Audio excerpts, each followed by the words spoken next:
Hello people, मैं हूं भरत आचार्य। आज के वीडियो में आप सबका स्वागत है। आज हम सीखने वाले हैं 8085 आर्किटेक्चर, 8085 माइक्रो प्रोसेसर की अंदर की बनावट हम सीखने वाले हैं। ये मेरा पहला वीडियो है जो मैं हिंदी में बना रहा हूँ। हमने पूरे 8085 का पूरा सीरीज, पूरी उसकी श्रृंखला इंग्लिश में बना दी है। वो मेरे वेबसाइट पे अवेलेबल है bharatacharyyaeducation.com। 8085 आर्किटेक्चर हमने इंग्लिश में भी बनाया, उसमें ऑलरेडी अराउंड 1,75,000 व्यूज़ हो चुके हैं यूट्यूब पे। दैट्स फ्री, ये वो वीडियो फ्री है, ये भी फ्री होने वाला है, ये सबके लिए है। मैं ये सब्जेक्ट पिछले 19 सालों से पढ़ा रहा हूँ बॉम्बे सिटी के अंदर, बिकॉज मेरे को ये सब्जेक्ट इतना अच्छा लगता है। मैं चाहता हूँ कि जितने ज़्यादा लोग ये सब्जेक्ट के मेरे नॉलेज से बेनिफिट कर पाए उतना ज़्यादा अच्छा है, इसीलिए मैं ये वीडियो हिंदी में शूट कर रहा हूँ। हमारी कोशिश होगी कि पूरा का पूरा चैनल 8085 का और 8086 का भी रीशूट करें हिंदी में और अपने वेबसाइट पे डालें। वो होगा, मगर टाइम लगता है। एक एक वीडियो हमारा हर वीडियो तकरीबन 1 घंटे का होता है और हर वीडियो को शूट करने और एडिट करने और अपलोड करने के पीछे बहुत मेहनत लगती है। तो 8085 में ऑलरेडी 30-35 वीडियो है हमारे वेबसाइट पे, 8086 में 40 के ऊपर वीडियोज़ हैं और अदर प्रोसेसर्स के भी हैं। तो आपको अगर पूरा सब्जेक्ट सीखना है, कम टू आवर वेबसाइट। ये वीडियो तो वैसे भी यूट्यूब में सबके लिए है, बट अगर आपको पूरा सब्जेक्ट सीखना है, come to our website. As of now वो सारे वीडियोस इंग्लिश में, मगर जितनी जल्दी हो सके हम उसे हिंदी में वापस रीशूट करके बनाने वाले हैं। बट इंग्लिश में भी समझ में तो आ ही जाएगा, वैसे भी लिखना तो पेपर इंग्लिश में ही है, हिंदी में तो लिखना नहीं है। बट एनीवे, स्टार्ट करते हैं। बड़ा इंटरेस्टिंग प्रोसेसर है। अगर आप लोगों को आज तक 8085 से डर लग रहा हो या लग रहा हो ये सब्जेक्ट क्या है, कुछ नहीं समझ में आ रहा है, वो सब ख्याल दिमाग से निकाल दो। मेरे को 45 मिनट से 1 आवर के बीच का टाइम दो। मुझे भी पता नहीं है वीडियो कितना लंबा होगा। अगर इंग्लिश में शूट कर रहा होता मुझे मालूम होता, क्योंकि ये पहली बार हम हिंदी में बना रहे हैं तो मे भी थोड़ा ज़्यादा टाइम लग सकता है। बट मैं ये गारंटी है, ये वीडियो खत्म होने के बाद आप ये टॉपिक अपने दोस्तों को सिखा पाओगे। ये इतना इंटरेस्टिंग है और ये ऐसा चीज़ है जो सीधा दिमाग में जाके बैठ जाता है। एक बार बैठ गया, नॉट जस्ट ये टॉपिक आपको समझ में आएगा, बट आपका रुझान, आपका इंटरेस्ट ये सब्जेक्ट में बहुत बढ़ जाएगा। All of a sudden you will realise, oh this is what I wanted to learn. जब हमने इंजीनियरिंग ली थी, मैं खुद अब 12th में 95% बॉम्बे यूनिवर्सिटी HSC, उसके बाद जब इंजीनियरिंग ली हमको लगा बहुत इंटरेस्टिंग साइंटिफिक चीज़ें पढ़ेंगे और बैठ के हम खाली इंटीग्रेशन करते गए पहले 2 साल और मैट्राइसिस को बैठ के मल्टीप्लाई करते रहे और जितनी ज़्यादा जिज्ञासा थी साइंस के पीछे सब पता नहीं किधर चले गई, क्योंकि हम ऐसी चीज़ें पढ़ रहे थे जो हमको मालूम है हमारे फील्ड से कोई रिलेशन ही नहीं है उसका।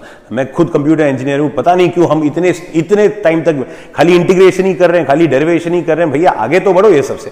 तो एनीवेज, ये सब्जेक्ट में ऐसे कुछ नहीं है, ये सब्जेक्ट में कोई फॉर्मूला नहीं है। ये सब्जेक्ट सिंपल साइंस पे बेस्ड है कि ये कंप्यूटर कैसे काम करता है।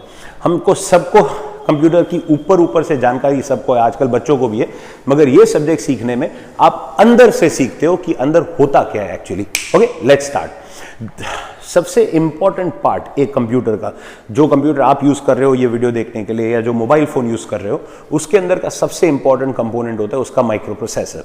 ये भी एक माइक्रो प्रोसेसर है। मॉडर्न सिस्टम्स में बहुत पावरफुल माइक्रो प्रोसेसर्स यूज होते हैं क्योंकि ये 40-50 सालों से बनते आ रहे हैं।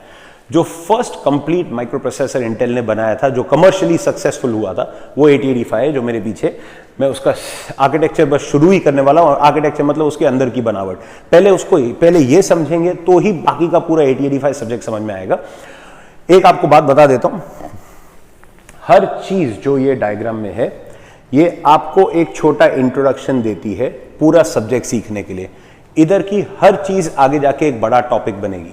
ये जो पार्ट है ये प्रोग्रामिंग में काम आता है। आपको अगर 8085 प्रोग्रामिंग बड़ी अच्छी तरह से सीखना है तो पहले रजिस्टर समझ में आने चाहिए। ये जो सारा पार्ट है ये कैलकुलेशंस में काम आता है। ये जो सारा पार्ट है ये इंटरफेसिंग में काम आता है। ये स्टैक्स, ये एक रजिस्टर के पीछे एक पूरा टॉपिक है अबाउट स्टैक्स।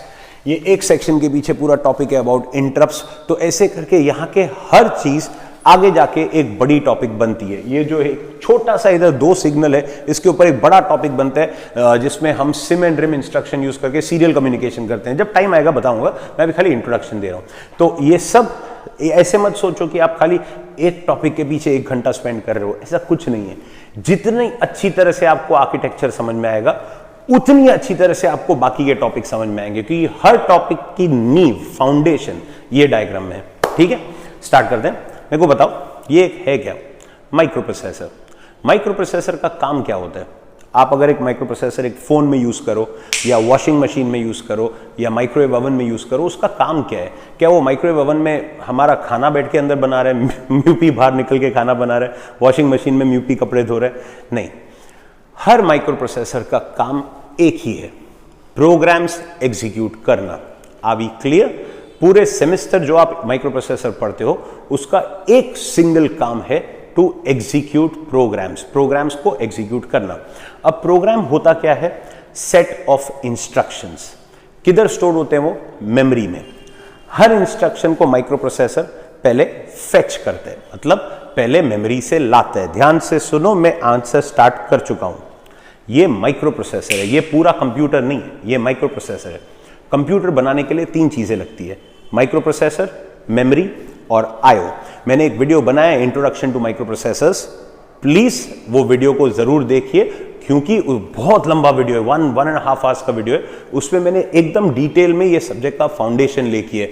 कभी मौका मिला तो उसको भी हिंदी में बनाऊंगा, बट एनीवे बहुत सिंपल लैंग्वेज में वॉच दैट वीडियो। अगर आपको बेसिक्स जानना है, अगर आपको बेसिक्स मालूम है कि ये सब्जेक्ट में होता क्या है, तो आप डायरेक्टली आर्किटेक्चर देख सकते हैं। सुनिए, सो ये है माइक्रो प्रोसेसर, ये है मेमोरी। मेमोरी में होते हैं बहुत सारे इंस्ट्रक्शंस। हर इंस्ट्रक्शन को माइक्रो प्रोसेसर पहले अंदर लाता है, वो लाने को बोलते हैं fetching. Are we clear? Fetch मतलब लाना। एक बार माइक्रो प्रोसेसर इंस्ट्रक्शन को अंदर लाया, फिर उसको बैठ के समझते हैं, उसको बोलते हैं डीकोडिंग, मतलब समझना कि आखिर ये इंस्ट्रक्शन में करना क्या है। तो पहले फेच किया, फिर डीकोड किया, तो उसको समझ में आया क्या करना है। अब करेगा एक्शन, जिसको बोलते हैं एग्जीक्यूशन। अच्छा, ये ऐड है, मतलब 2 नंबर्स को ऐड करना है। अच्छा, ये सब्ट्रैक्ट है, तो 2 नंबर्स को सब्ट्रैक्ट करना है, एंड सो ऑन। ये पूरे प्रोसेस को बोलते हैं इंस्ट्रक्शन साइकिल। वापस बोलो, इंस्ट्रक्शन साइकिल मतलब the whole process of fetching, decoding and executing instruction. Instruction को लाना, फिर उसको समझना और फिर उसके ऊपर काम करना। ऐसे एक एक करके इंस्ट्रक्शंस एग्जीक्यूट होते हैं। अब जैसे मैं ये बात स्टूडेंट्स को बोलता हूं कि इंस्ट्रक्शंस 1 बाय 1 एक एक करके एग्जीक्यूट होते हैं, स्टूडेंट्स तब भी बोलते हैं सर ऐसे थोड़ी होते हैं। हम अभी कोई फोटो पे क्लिक करते हैं, बिफोर हमारी आंखें खुलने के पहले ही वो फोटो सामने स्क्रीन पे आ जाता है, तो एक एक करके थोड़ी होता है, पूरा साथ में आता है? नहीं, साथ में नहीं आता है, अभी भी 1 बाय 1 आता है, मगर ये इतना फास्ट होता है कि हमको लगता है सब एक साथ आए। एक साथ पूरा इमेज मेमोरी से पिकअप नहीं होता है, 1 बाय 1 आके स्क्रीन पे प्लॉट होते हैं, but it happens extremely fast. आजकल के speeds of processors go into gigahertz. सुना होगा ना, 2.4 गीगाहर्ट्ज, 2.2 गीगाहर्ट्ज। गीगाहर्ट्ज का मतलब क्या है?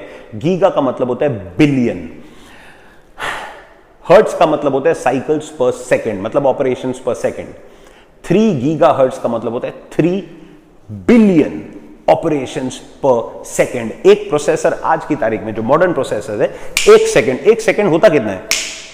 इतने टाइम में अ processor today can do 3 billion operations. इसीलिए हमको लगता है सब साथ में हुआ है, साथ में नहीं होता है। आज भी वैसे ही होता है जैसे तभी होता था 40 साल पहले। इंस्ट्रक्शन फेच होता है, डीकोड होता है, एग्जीक्यूट होता है, 1 बाय 1 होता है। ऑफ कोर्स फिर उसके बाद पैरेललिज्म आया, पाइपलाइनिंग आया, ये सब जैसे आप बड़े प्रोसेसर सीखोगे। मैं अप टू स्पार्क प्रोसेसर्स पढ़ाता हूं, पेंटियम 4 पढ़ाता हूं, तो जैसे बड़े प्रोसेसर सीखोगे कि ये प्रोसेस को और फास्ट कैसे किया, but at the end of the day it's the same process. तो ये आर्किटेक्चर को भी यही प्रोसेस करना है। अब वो सब यहां पे होता है, वो सीखने के पहले 1-2 छोटी छोटी चीजें मालूम होनी चाहिए। मोस्ट चीजें जो हमने बोर्ड पे बनाई हैं उनको बोलते हैं रजिस्टर्स। ये सारे ये सब आर रजिस्टर्स। तो पहले ये वर्ड सीख लेते हैं, ये क्या है? Registers are present inside the म्यूपी। जैसे आप देख रहे हो, ये हमारा म्यूपी है, माइक्रो प्रोसेसर 8085, उसके अंदर होते हैं registers. What does a register do? Register करता क्या है? Register is use to store, उसको हम नंबर्स को स्टोर करने के लिए यूज करते हैं। जैसे मेमोरी में नंबर स्टोर होते हैं, रजिस्टर्स में भी नंबर स्टोर होते हैं। मेमोरी म्यूपी के बाहर होता है, वो बहुत बड़ा होता है, उसमें किलोबाइट्स, मेगाबाइट्स, गीगाबाइट्स स्टोर होते हैं। रजिस्टर्स गिने चुने होते हैं, हैंडफुल होते हैं, जो प्रोसेसर के अंदर होते हैं। हमारा बैग है, उसमें दुनिया भर की चीजें हैं। हमारा जेब है, उसमें वो चीजें हैं जो हमको अभी लगते हैं। सारी चीजें हम जेब में नहीं रखते हैं, बैग में रखते हैं। उसमें जो काम की चीजें उसको जेब में रखते हैं। तो ये हमारा रजिस्टर है, बैग में हमारा सारा इंफॉर्मेशन है। ऐसे समझ लो, सिंपल एग्जाम्पल दे रहा हूं। सो इनसाइड द प्रोसेसर के अंदर बहुत सारे रजिस्टर्स होते हैं। एक रजिस्टर, सपोज मैं बोलता हूं देयर इज एन 8-बिट रजिस्टर, उसका मतलब है इसके अंदर हम 8 बिट इंफॉर्मेशन स्टोर कर सकते हैं। उसके अंदर होते हैं फ्लिप फ्लॉप्स, नहीं हमको रजिस्टर को अंदर से नहीं सीखना है, that is not a part of this subject, but खाली बता रहा हूं कि मन में कुछ गलत आइडिया नहीं होने चाहिए। रजिस्टर्स आर फॉर्म्ड, वो बने जाते हैं by a set of flip flops. अगर 8 बिट का रजिस्टर है तो उसमें 8 फ्लिप फ्लॉप्स होते हैं, हर फ्लिप फ्लॉप 1 बिट को स्टोर कर सकते हैं। अभी एक बिट क्या होता है, अ 0 और अ 1। सो सपोज ये 8 फ्लिप फ्लॉप्स में स्टोर्ड है 0 0 1 1 0 1 0 1। अब देखें ये रजिस्टर का वैल्यू क्या है, 0 0 1 1 होता है 3 इन हेक्साडेसिमल सिस्टम। आपको नंबर सिस्टम्स मालूम है? अगर ये सब बेसिक्स नहीं मालूम है प्लीज वो वाला वीडियो देखिए, इंट्रोडक्शन टू माइक्रो प्रोसेसर्स, ये सब डिटेल में एक्सप्लेन किया हुआ है। मैं वापस भी कर सकता हूं यही सब, अगर मैं वो सब वापस बनाऊं तो फिर मैं वो वीडियो बना रहा हूं ना, फिर ये तो आर्किटेक्चर पे आएंगे ही नहीं। तो अगर आपको ये सब मालूम है तो ग्रेट, नहीं तो प्लीज वो वीडियो देखिए। नाउ 0 0 1 1 होता है 3, 0 1 0 1 होता है 5, मतलब ये रजिस्टर का वैल्यू है 35H। हम ये सब्जेक्ट में हेक्साडेसिमल नंबर्स यूज करते हैं, हर चीज का कारण है, ऐसे नहीं कि हेक्साडेसिमल किसी के लिए लकी साबित हुआ है, तो हर चीज का कारण है। इसका भी एक रीजन है जो मैंने वो वीडियो में एक्सप्लेन किया हुआ है। अब हम आगे बढ़ रहे हैं, तो ये रजिस्टर का वैल्यू इस वक्त है 35। अगर कोई और कॉम्बिनेशन का स्टोर होता तो इसका वैल्यू कुछ और होता, एंड सो ऑन। ऐसे बहुत सारे registers are present inside the microprocessor, इनको बोलते हैं जनरल पर्पस रजिस्टर्स। वापस बोलिए एक बार, जनरल पर्पस रजिस्टर्स, मतलब ये साधारण रजिस्टर्स हैं जो प्रोग्रामर को दिए हुए हैं। प्रोग्रामर मतलब कोई एलियन नहीं, प्रोग्रामर मतलब आप, मैं। जब हम प्रोग्रामिंग करेंगे हम ये रजिस्टर्स को यूज करेंगे, क्या करने के लिए, वैल्यूज को स्टोर करने के लिए। सिंपल सी बात है, मैं आपको बोलता हूं राइट अ प्रोग्राम, एक प्रोग्राम लिखो to add 2 numbers, 02 plus 03, answer is 05। अब 02 प्लस 03 मेरे को ऐड करना है, तो मेरे को बोलिए ये 0 और 2 और 03 को हम अब हाथ में तो नहीं रखेंगे, किधर तो रखेंगे, किधर रखेंगे, रजिस्टर्स में। हम ये वैल्यूज को डालेंगे in some registers like A and B, फिर दोनों को ऐड करेंगे, answer will again come inside some register, और फिर वो रजिस्टर को डिस्प्ले करेंगे। अब बोलो ये सुन के क्या याद आया, वेरिएबल्स। अगर आपने सी प्रोग्रामिंग की है, मेरे ख्याल से की होगी, क्योंकि माइक्रो प्रोसेसर जनरली हम 4th या 5th सेमेस्टर में सीखते हैं, सी प्रोग्रामिंग उसके पहले सीखते हैं। तो अगर आपने, कोई बड़ा सा क्वेश्चन नहीं पूछ रहा हूं, सिंपल क्वेश्चन पूछ रहा हूं, ऐड 2 नंबर्स। अगर सी प्रोग्राम करना है to add 2 numbers, int A B C, A is equal to 2, B is equal to 3, C is equal to A plus B, and then C out C या printf C, how you want to display it। तो अगर हम ऐसा programme करते हैं तो हमने A को 2 बनाया, B को 3 बनाया, C को A plus B बनाया, तो C में आंसर आ गया 5। This was a simple program to add 2 numbers. समझ में आया? ये A B C क्या है, वेरिएबल्स। ये कौन सा लैंग्वेज है, C। C को बोलते हैं हायर लेवल लैंग्वेज। एक बार वापस बोलो, क्या बोलते हैं, हायर लेवल लैंग्वेज। हम अपने सब्जेक्ट में यूज करते हैं assembly level language. Assembly level language में वेरिएबल्स के बदले हम सीधा म्यूपी के रजिस्टर्स को यूज करते हैं। क्या करने के लिए, वो ही सारा काम जो हमने वेरिएबल्स के साथ किया था आज के बाद हम रजिस्टर्स के साथ करेंगे। तो रजिस्टर्स को देख के डरो मत, ये कोई नई बात नहीं है, ये वही है जो वेरिएबल्स है सी प्रोग्रामिंग में, बस खाली इतना सा फर्क है। वेरिएबल्स आर सॉफ्टवेयर, यानी कि वेरिएबल्स को हम प्रोग्राम में क्रिएट करते हैं। जब हमने लिखा था इंट ABC, हमने 3 वेरिएबल बनाए, वैसे हम 10 बना सकते हैं, हम 20 बना सकते हैं, कोई रेस्ट्रिक्शन नहीं है। रजिस्टर्स आर हार्डवेयर, ये हम क्रिएट नहीं करते हैं, ये म्यूपी के अंदर होते हैं, तो ये जितने हैं हम उतने ही यूज कर सकते हैं। Are you clear? बस उतना सा फर्क है, बाकी का जो काम हम वेरिएबल से कम करते थे वही काम हम रजिस्टर के थ्रू करते हैं। जैसे you can put a value, हम एक वेरिएबल में वैल्यू डाल सकते हैं, हम रजिस्टर में वैल्यू डाल सकते हैं, हम वेरिएबल से वैल्यू ले सकते हैं, रजिस्टर से ले सकते हैं, वेरिएबल्स को ऐड सबट्रैक्ट कर सकते हैं, रजिस्टर्स को भी कर सकते हैं। तो रजिस्टर्स को देखिए डरो मत, ये कोई नई चीज नहीं है, ये वही है जो वेरिएबल्स थे, बस इनको हम क्रिएट नहीं कर सकते हैं, जितने हैं उतने यूज करने हैं। तो कितने हैं, 7। There are 7 8-bit general purpose registers. 8085 में देयर आर 7 रजिस्टर्स हैं, सबके सब 8 बिट के रजिस्टर्स हैं और सब जनरल पर्पस रजिस्टर्स हैं। ये कौन से रजिस्टर्स हैं, देखें, B C D E H L और A। ये जो 7 जगहों पे मैंने स्टार डाला है, इनको बोलते हैं general purpose registers. Now before I teach you further, ये रजिस्टर्स के बारे में और बात करने के पहले आपने देखा होगा इनको छोड़ के भी बोर्ड पे बहुत सारे रजिस्टर्स हैं। वो क्या है, उनको बोलते हैं स्पेशल पर्पस रजिस्टर्स। वापस बोलो, स्पेशल पर्पस, मतलब ये भी रजिस्टर्स है, मतलब ये भी क्या करते हैं, स्टोर करते हैं। इनको भी हम वैल्यू स्टोर करने के लिए लिए हैं।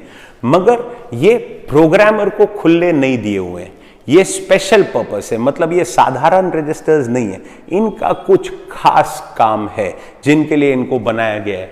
इनमें से एक रजिस्टर है पीसी। हम इधर से आर्किटेक्चर को खोलेंगे, हम ये डायग्राम को पढ़ रहे हैं यहां से। एक बात बता देता हूं, आप कोई भी आर्किटेक्चर ले लो, 8085 हो गया, 8086 हो गया, 386, पेंटियम, आर्म, स्पार्क, पिक 196, ये सब प्रोसेसर में पढ़ाता हूं, इसके लिए इनका नाम लिया। कोई भी आर्किटेक्चर ले लो, उसको पढ़ेंगे किधर से, टॉप टू बॉटम पढ़ें, बॉटम टू टॉप पढ़ें, लेफ्ट टू राइट पढ़ें, नहीं ऐसे थोड़ी पढ़ते हैं। हम ऐसे पढ़ते हैं कि ये डायग्राम काम कैसे करते हैं, जिस ऑर्डर में ये आर्किटेक्चर काम करेगा, अगर आप उसी ऑर्डर में इसको पढ़ोगे तो आपको क्लियरली समझ में आएगा कि हर चीज क्या करती है। मैंने क्या बोला, ये एक क्या है, प्रोसेसर। प्रोसेसर का काम क्या होता है, एग्जीक्यूट प्रोग्राम। प्रोग्राम किधर स्टोर होते हैं, मेमोरी। उनको पहले क्या करना पड़ता है, फेच। फेच करने के लिए हर इंस्ट्रक्शन का क्या लगेगा, एड्रेस, क्योंकि एड्रेस पता हो तो ही तो हम इंस्ट्रक्शन को फेच करेंगे। वो एड्रेस होता है ये रजिस्टर में पीसी, मतलब हर इंस्ट्रक्शन की शुरुआत यहां से होती है। इसके लिए हम आर्किटेक्चर को भी यहां से पढ़ेंगे। अब अगर मैं ये सब बातें ये बड़े डायग्राम में सिखाऊं तो आप कंफ्यूज हो जाओगे, क्योंकि पहली बार ये डायग्राम देख रहे हैं, पहली बार इतनी बड़ी चीजें देखेंगे तो कोई बच्चे कंफ्यूज हो जाते हैं।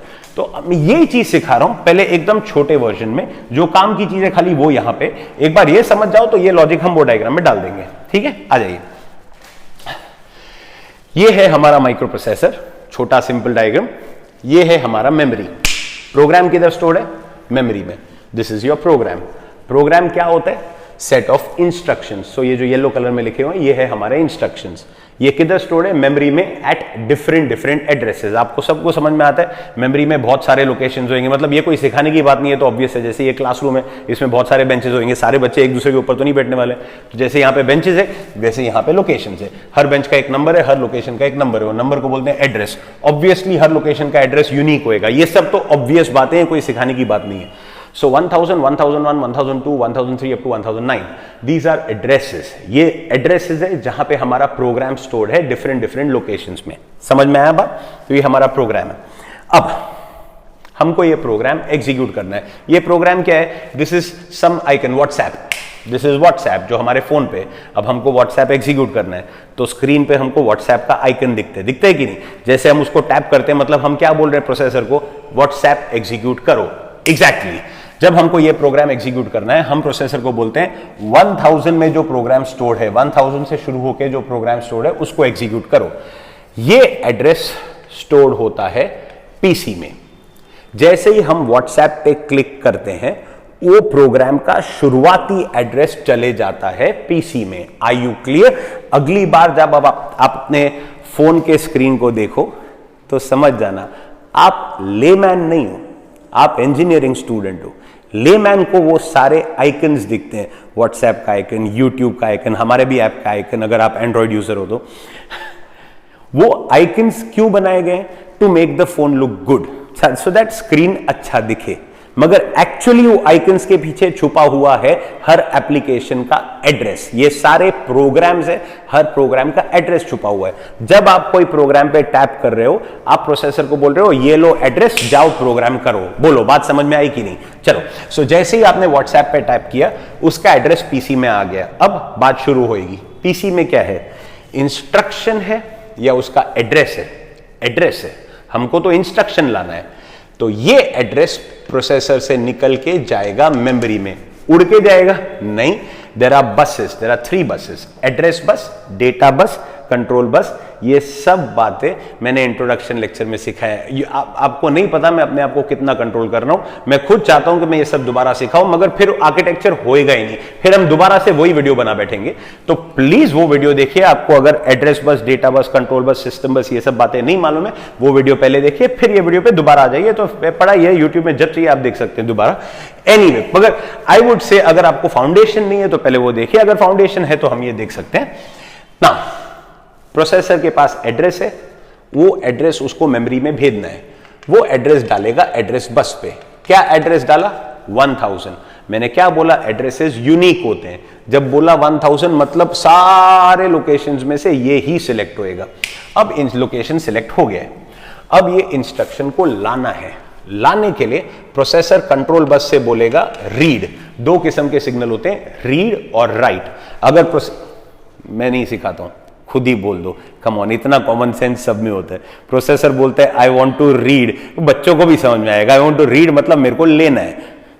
अगर प्रोसेसर बोलता है आई वांट टू राइट मतलब मेरे को भेजना है। ये सब बातें ऑब्वियस है। सिग्नल्स के नाम अगर एक्स और वाई होते तो मेरे को सिखाना पड़ता है। रीड एंड राइट तो बच्चे भी समझ जाएंगे। अगर प्रोसेसर बोलते हैं 1000 एड्रेस है, मेरे को रीड करना है, मतलब जो भी चीज 1000 पे स्टोर्ड है वो प्रोसेसर के पास आएगी। बोलो, बात समझ में आया? प्रोसेसर को इंस्ट्रक्शन लेना है तो प्रोसेसर बोलता है आई वांट टू रीड।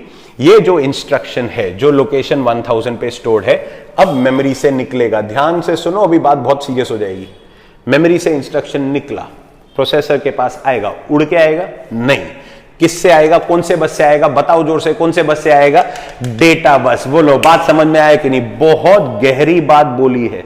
यह बात का आगे जाके बहुत ज्यादा इफेक्ट होने वाला है। हम क्या ला रहे हैं? इंस्ट्रक्शन। कौन से बस से आ रहा है? Data bus. ये क्या है? मेमोरी। ध्यान से सुनो जो मैं बोल रहा हूं। मेमोरी में प्रोग्राम्स भी स्टोर होते हैं, मेमोरी में डेटा भी स्टोर होते हैं। यह बात समझ में आया? व्हाट्सएप भी मेमोरी में, व्हाट्सएप के मैसेजेस भी मेमोरी में। समझ में आ रहा है कि नहीं? वीडियो प्लेयर भी मेमोरी में, वीडियोस भी मेमोरी में, म्यूजिक प्लेयर भी मेमोरी में, म्यूजिक भी मेमोरी में। म्यूजिक प्लेयर को बोलते हैं प्रोग्राम और जो हमारे सॉन्ग्स हैं उनको बोलते हैं डेटा। बात समझ में आई? इमेज व्यूअर को बोलते हैं प्रोग्राम, इमेजेस को बोलते हैं डेटा। प्रोग्राम भी मेमोरी में स्टोर होता है, डेटा भी मेमोरी में स्टोर होता है। ये है हमारा माइक्रो प्रोसेसर। अगर उसको मेमोरी से प्रोग्राम चाहिए वो भी डेटा बस से आएगा, अगर उसको डेटा चाहिए वो भी डेटा बस से आएगा। जो भी चीज माइक्रो प्रोसेसर के अंदर आएगी वो डेटा बस से ही आएगी। प्लीज टेल मी, आपको ये बात समझ में आई? अब हम क्या ला रहे हैं? डेटा ला रहे हैं या इंस्ट्रक्शन ला रहे हैं? इंस्ट्रक्शन ला रहे हैं, मगर कौन से बस से आएगा? डेटा बस से। चलो वापस आ जाते हैं, पे अटेंशन। ये सब बेसिक्स मैंने बेसिक्स वाले वीडियो में कवर किए हैं, प्लीज वॉच दैट वीडियो। 1 घंटे का वीडियो है, मगर उससे आपको जो ज्ञान मिलेगा उससे आपको पूरा सब्जेक्ट आसानी से समझ में आएगा। वो फाउंडेशन है, फाउंडेशन स्ट्रांग हो तो बड़ी बातें इजीली समझ में आती है। चलो आगे बढ़ते हैं। सो ये हमने फर्स्ट इंस्ट्रक्शन फेच किया, इंस्ट्रक्शन फेच होके म्यूपी के अंदर आ गया। अब अंदर आके हवा में घूमता रहेगा? नहीं, हम जादू थोड़ी सीख रहे हैं, हम साइंस सीख रहे हैं। अगर इंस्ट्रक्शन प्रोसेसर के अंदर आएगा तो आके किधर तो स्टोर होना पड़ेगा ना। स्टोर करने की जगह को हम क्या बोलते हैं? रजिस्टर। तो इधर भी एक रजिस्टर लगेगा। किस किस्म का रजिस्टर? साधारण रजिस्टर या स्पेशल रजिस्टर? Special register. वो रजिस्टर का नाम है IR। Obvious name. सोचो IR क्या है? एक बच्चे ने मेरे को एक बार पूछा था, कम ऑन यार, कम ऑन, इंजीनियरिंग कर रहे हो, दिमाग लगाओ। Instruction register. वापस बोलो, इंस्ट्रक्शन। इसमें हम इंस्ट्रक्शन स्टोर कर रहे हैं, सोचो इसका नाम क्या होएगा? Instruction register. नहीं, कोई बात नहीं, कोई बात नहीं। कभी कभी बच्चों का ध्यान किधर और होता है। चलो, इंस्ट्रक्शन आ गया अंदर। इंस्ट्रक्शन रजिस्टर में प्रोसेसर के अंदर इंस्ट्रक्शन आ गया। मैंने क्या सिखाया? जैसे ही प्रोसेसर के अंदर इंस्ट्रक्शन आ गया, मतलब कौन सा प्रोसेस खत्म हो गया? फेचिंग। फेचिंग के बाद क्या होता है? डिकोडिंग। अब ये इंस्ट्रक्शन जाएगा इंस्ट्रक्शन डिकोडर के अंदर, जो ये इंस्ट्रक्शन को खोल के समझेगा कि ये जो पैटर्न है, हमने तो बड़े प्यार से लिखा था ऐड बी या XYZ। जो आया है प्रोसेसर के अंदर वो ऐड बी नहीं है, एक बाइनरी पैटर्न है 0 1 0 1 1 0 1 0। इसको बोलते हैं ऑप कोड। ये सब बातें मैंने इंट्रोडक्शन लेवल में लेक्चर में क्लियर की है। प्लीज वॉच दैट वीडियो अगर आपको ये सब चीजें नहीं मालूम है। मैं इधर आर्किटेक्चर सिखा रहा हूं, मेरे को खुद ही बहुत कंट्रोल करना पड़ रहा है कि वो सब बातों में मत जा, जो काम की बात है वो बता, बट लिंक खाली बता रहा हूं। अगर ये सब चीजें आपको नहीं मालूम है प्लीज वो वीडियो पहले देखिए, वापस से ये बात नहीं बोलूंगा। जो हम लाए हैं अंदर वो नहीं है जो हमको दिखता है स्क्रीन पे। हमको दिखता है ऐड बी या मूव A, B, मगर जब हम वो टाइप करते हैं वो है असेंबली लैंग्वेज। असेंबलर उसको बनाता है मशीन लैंग्वेज। 0 1 0 1 1 0 1 1, वो बन गया ऑप कोड। हर इंस्ट्रक्शन का अपना यूनिक ऑप कोड होता है। तो जो अंदर आया है वो एक पैटर्न है, 0 1 0 1 ऐसा एक पैटर्न है। अब प्रोसेसर ये पैटर्न को देखेगा और समझेगा, अच्छा ये पैटर्न है मतलब ऐड करना है, ये पैटर्न है मतलब मूव करना है, एटसेट्रा एटसेट्रा। ये प्रोसेस को बोलते हैं डिकोडिंग, मतलब इंस्ट्रक्शन को समझना। पहले क्या करेगा? पहले समझेगा या पहले लाएगा? ऑब्वियसली पहले एग्जीक्यूट करेगा या पहले समझेगा? ऑब्वियसली। तो प्रोसेस बताओ, पहले लाएगा, फिर समझेगा, फिर एग्जीक्यूट करेगा। पहले इंस्ट्रक्शन को फेच किया, फिर उसको डिकोड करेगा, डिकोड कर दिया, फिर एग्जीक्यूट करेगा। मतलब उसका जो भी उसको काम करना है उसके हिसाब से ALU उसका काम करेगा, ऐड सबट्रैक्ट जो भी उसको करना है एग्जीक्यूट करेगा। ये करके क्या खत्म हुआ? एक प्रोग्राम खत्म हुआ या एक इंस्ट्रक्शन? अभी तो एक इंस्ट्रक्शन खत्म हुआ है, अब हमको करना है नेक्स्ट इंस्ट्रक्शन। उसके लिए प्रोसेस अलग होएगा? नहीं, सेम प्रोसेस करना है, मगर पते की बात है कि 1000 के बाद हम कौन सा वाला इंस्ट्रक्शन एग्जीक्यूट करें।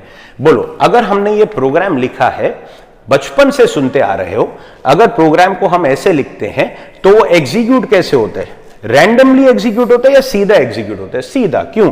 ग्रेविटी की वजह से। There is no gravity over here, ये सब तो वर्चुअल है, gravity doesn't apply over here.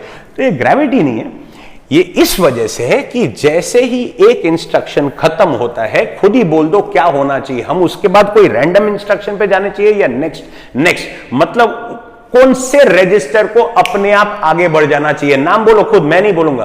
कौन से रजिस्टर को आगे बढ़ जाना चाहिए? पीसी। जैसे ही एक इंस्ट्रक्शन हो गया, पीसी अपने आप इंक्रीमेंट हो जाता है। इंक्रीमेंट मतलब +1 इंक्रीमेंट हो जाते हैं। Sorry, don't know the word for that.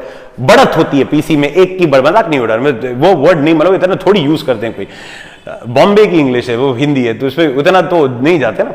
तो एनीवे, पीसी एक से आगे बढ़ते हैं, इंक्रीमेंट होते हैं। ठीक है, ये कब होना है? मतलब पीसी इंक्रीमेंट होता है, मतलब पीसी 1001 हो जाता है। मतलब एक बार हमने प्रोसेसर को बोल दिया व्हाट्सएप करो, थोड़ी हम उस पर क्लिक करते हैं, अब ये करो, अब ये करो, ऐसे थोड़ी। एक बार व्हाट्सएप बोल दिया, फिर प्रोसेसर खुद समझ जाता है। हमको उसको खाली स्टार्टिंग एड्रेस देना पड़ता है, उसके बाद प्रोग्राम अपने आप चलते हैं। कैसे? रैंडमली और सीक्वेंशियली, मतलब एक के बाद एक। क्यों? क्योंकि पीसी हर इंस्ट्रक्शन के बाद इंक्रीमेंट होता है। अब बस खाली एक बात मेरे को बोल दो, पीसी कब इंक्रीमेंट होना चाहिए? आफ्टर एवरी इंस्ट्रक्शन, बराबर है, हर इंस्ट्रक्शन के बाद।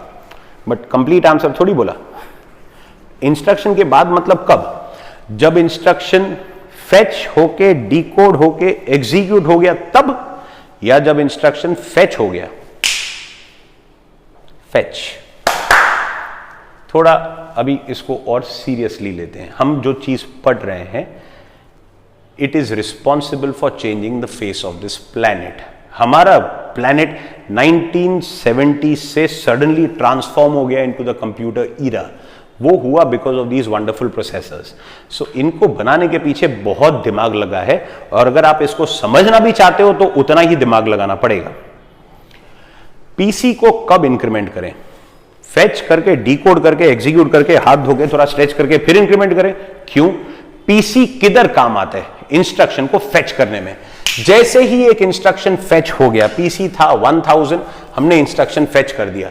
जब हम इंस्ट्रक्शन को डिकोड कर रहे हैं और एग्जीक्यूट कर रहे हैं, उस वक्त कौन फ्री बैठा है? पीसी। तो side by side PC increment हो जाता है। गलत मत समझो, स्टूडेंट को लगता है साइड बाय साइड हम नेक्स्ट इंस्ट्रक्शन को फेच कर रहे हैं। नहीं, वो नहीं होता है। वो होएगा फ्यूचर प्रोसेसर्स में होएगा। बाद में उनको लगा इसमें इंप्रूवमेंट है, हम साइड बाय साइड नेक्स्ट वाले को फेच भी कर सकते हैं। वो 8086 से शुरू होता है। वो कॉन्सेप्ट को बोलते हैं पाइपलाइनिंग। जब सीखोगे और दिमाग खुलेगा, मगर वो 8085 में नहीं होता। 8085 में हम अगले इंस्ट्रक्शन को फेच नहीं कर रहे हैं, हम खाली उसकी तैयारी करके रख रहे हैं बाय इंक्रीमेंटिंग पीसी। सो एक बार लास्ट टाइम क्लियरली बोलो, पीसी कब इंक्रीमेंट होता है? जैसे ही एक इंस्ट्रक्शन क्या हो गया? फेच। जब वो डिकोड हो रहे और एग्जीक्यूट हो रहे, side by side PC increment हो जाता है। मतलब अगर हम पहला वाला इंस्ट्रक्शन कर रहे हैं, पीसी में दूसरे वाले का एड्रेस है, क्योंकि वो इंक्रीमेंट हो चुका है। अगर हम दूसरा वाला इंस्ट्रक्शन कर रहे हैं, पीसी में तीसरे वाले का एड्रेस है। अगर हम तीसरा कर रहे हैं, पीसी में चौथे का एड्रेस है। मतलब PC always contains address of the next instruction. That is the definition. This is what you say. PC में हर बार अगले इंस्ट्रक्शन का एड्रेस होता है। क्यों? क्योंकि करंट इंस्ट्रक्शन का एड्रेस का क्या फोटो फ्रेम बनाएंगे? करंट इंस्ट्रक्शन तो फेच हो चुका है, वो डिकोड होकर एग्जीक्यूट हो रहा है, उसका एड्रेस का क्या करना है? जब वो डिकोड और एग्जीक्यूट हो रहा है, side by side PC increment हो जाता है, इसीलिए उसमें हर बार अगले इंस्ट्रक्शन का एड्रेस होता है। Please tell me, did you understand this? अब एक बात बोल दो तो मेरे को बहुत खुशी होगी। पीसी एक क्या है? रजिस्टर। उसमें क्या होता है? Address of what? Next instruction. Since PC में एड्रेस होता है, as you can see, if you know 8085, address bus is of 16 bit. Address bus 16 bit का होता है, एड्रेसेस 16 बिट के होते हैं। ये दिख रहे हैं ना, ये 16 बिट का। आपको ये मालूम है ना, ये 8 बिट का नंबर है और ये 16 बिट का नंबर है। नहीं मालूम है, प्लीज इंट्रोडक्शन वीडियो देखो प्लीज। ये 8 बिट का नंबर है, ये 16 बिट का नंबर है। ये सारे एड्रेसेस 16 बिट के होते हैं, इसीलिए पीसी भी 16 बिट का है। And that's it. बस उधर जो सीखना था सीख लिया। अब आ जाओ ये डायग्राम में। इमीडिएटली बहुत चीजें, suddenly in the next 30 second ये डायग्राम बहुत क्लियरली दिखाई देगा। हर इंस्ट्रक्शन की शुरुआत यहां से होती है। क्योंकि ये लकी है? नहीं, क्योंकि प्रोसेसर का काम है इंस्ट्रक्शंस को फेच, डिकोड और एग्जीक्यूट करना। फेच करने के लिए उसका एड्रेस लगता है, एड्रेस पीसी में होता है। सो अभी प्रोसेसर ने एक इंस्ट्रक्शन खत्म कर दिया, डन। अब उसको अगला इंस्ट्रक्शन स्टार्ट करना है, उसके लिए उसको एड्रेस चाहिए। वो एड्रेस किसके पास है? पीसी। कितने बिट का होता है? 16 बिट का, क्योंकि एड्रेसेस 16 बिट के होते हैं। सबको समझ में आई ये बात? अब पीसी से ये एड्रेस निकलेगा, निकल के मेमोरी के पास जाएगा। उड़ के जाएगा? नहीं। कौन से बस से जाएगा? एड्रेस बस से। सो देखो मेरा हाथ किधर जा रहा है, देखो पीसी से निकलेगा 16 बिट का एड्रेस। फॉलो माय हैंड, मेरे हाथ को देखो। इधर से ये एड्रेस दो पार्ट में स्प्लिट होएगा, 8 बिट एंड 8 बिट। 8 बिट मतलब A0 टू A7, बाकी का 8 बिट मतलब A8 टू A15। आपको ये बात समझ में आई? एड्रेस होता है 16 बिट का, मतलब वो 16 लाइंस में आता है। वो लाइन के नंबर होते हैं A0, A1, A2 up to A15। समझ में आया ना? 0 टू 15, 16, जिसको अगर हम हाफ हाफ कर दें तो A0 टू A7 इधर आएगा, A8 टू A15 इधर आएगा। Please tell me, so far clear? इधर से निकला एड्रेस A8 टू A15, इधर से भी निकला एड्रेस A0 टू A7। आपको इधर दिख रहा होगा, इधर D भी है। इस वक्त ध्यान मत दो, जो बात मैं नहीं सिखा रहा हूं उसको मत देखो, धीरे धीरे सब समझ में आएगा। जो दिखा रहा हूं बस खाली वो देखो। That's the difference between seeing a text book and learning it from a professor. Text book में तो सब साथ में दिख जाते हैं, कंफ्यूज हो जाते हैं। इसको बारी बारी समझेंगे, सब समझ में आएगा। ध्यान से देखो, अभी D को मत देखो। सो इधर से 16 बिट एड्रेस निकला, A0 to A7, A8 to A15, पूरा 16 बिट एड्रेस अभी मेरे हाथ में। ये एड्रेस जाएगा मेमोरी के पास। मेमोरी से हम इंस्ट्रक्शन मांगेंगे। कैसे मांगे? चिल्ला के नहीं, बाय गिविंग रीड सिग्नल। दिख रहा है आपको इधर एक रीड सिग्नल है। प्रोसेसर ये रीड सिग्नल मेमोरी को देगा, मेमोरी से इंस्ट्रक्शन आएगा। ध्यान से बोलना, इंस्ट्रक्शन आएगा। कौन से बस से आएगा? कौन से बस से आएगा? कौन से? हाँ, डेटा बस। धीरे धीरे 8085 का डेटा बस कितने बिट का है?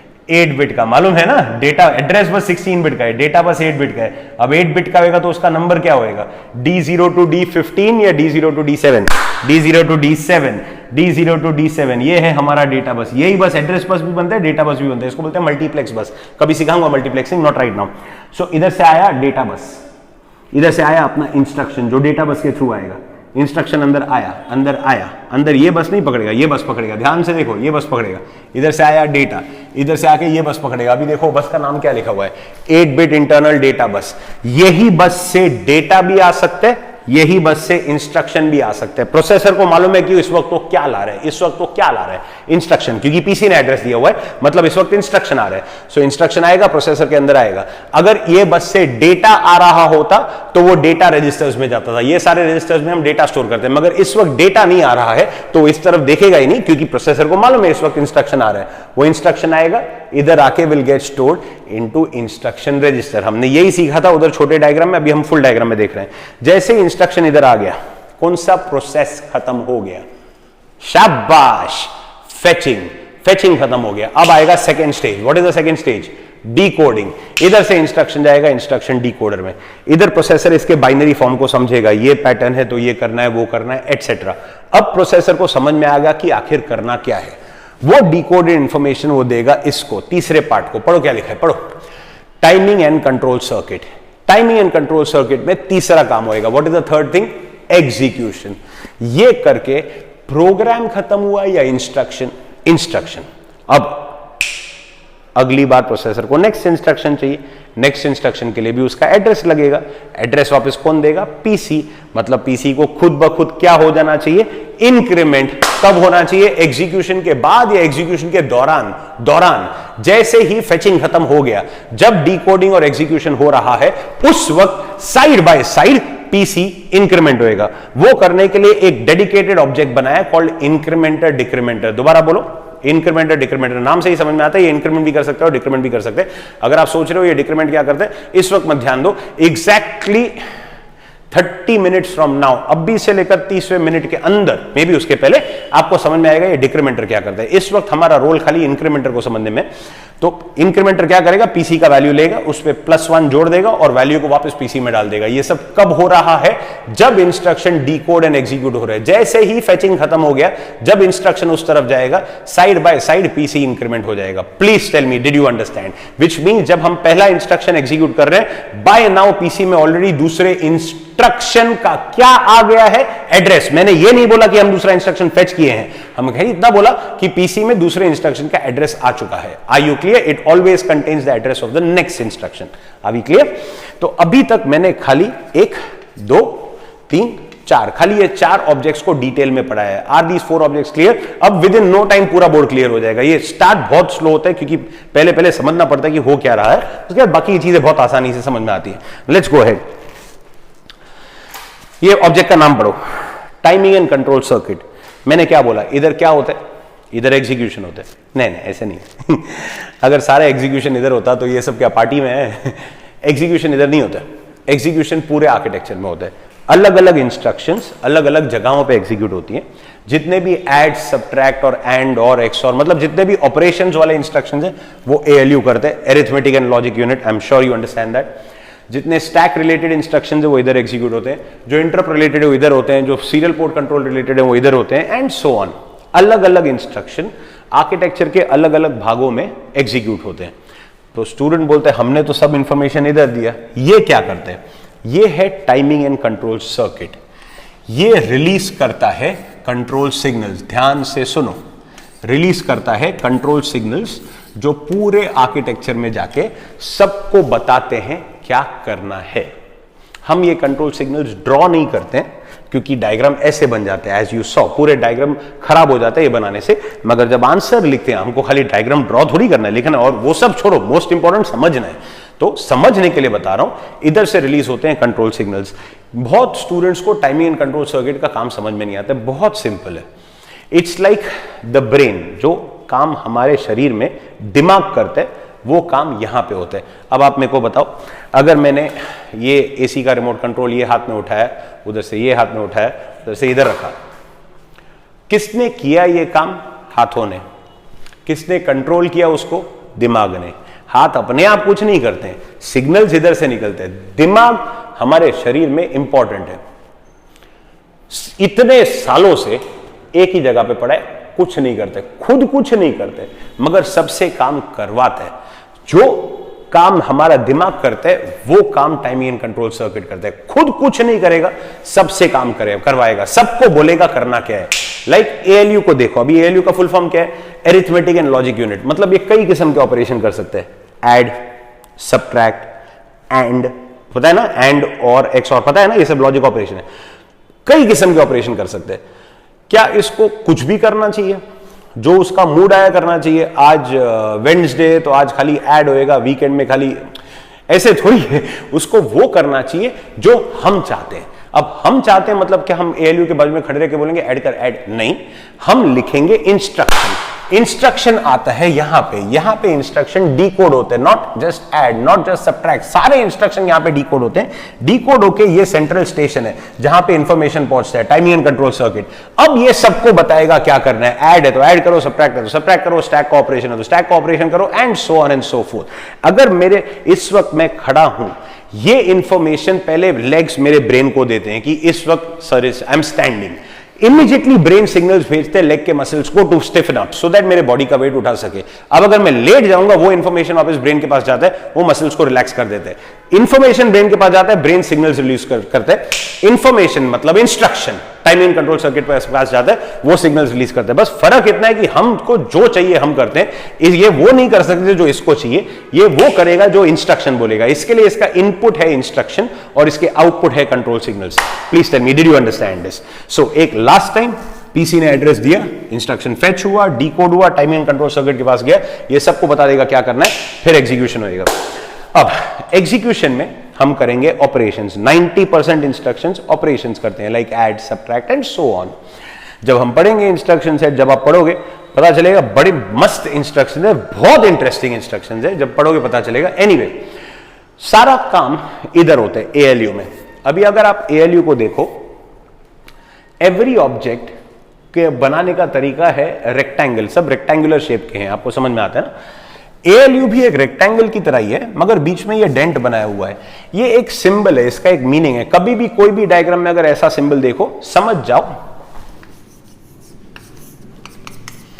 ऐसे सिंबल का एक मतलब है। इसका मतलब है 2, 3 + 5, यानी कि यहां पे ऑपरेंड्स, ऑपरेंड मतलब इनपुट, मतलब एएलयू को देने वाले वैल्यू, वो वैल्यू यहां पे अंदर आते हैं, यहां पे ऑपरेशन होते हैं, यहां से रिजल्ट बाहर आते हैं।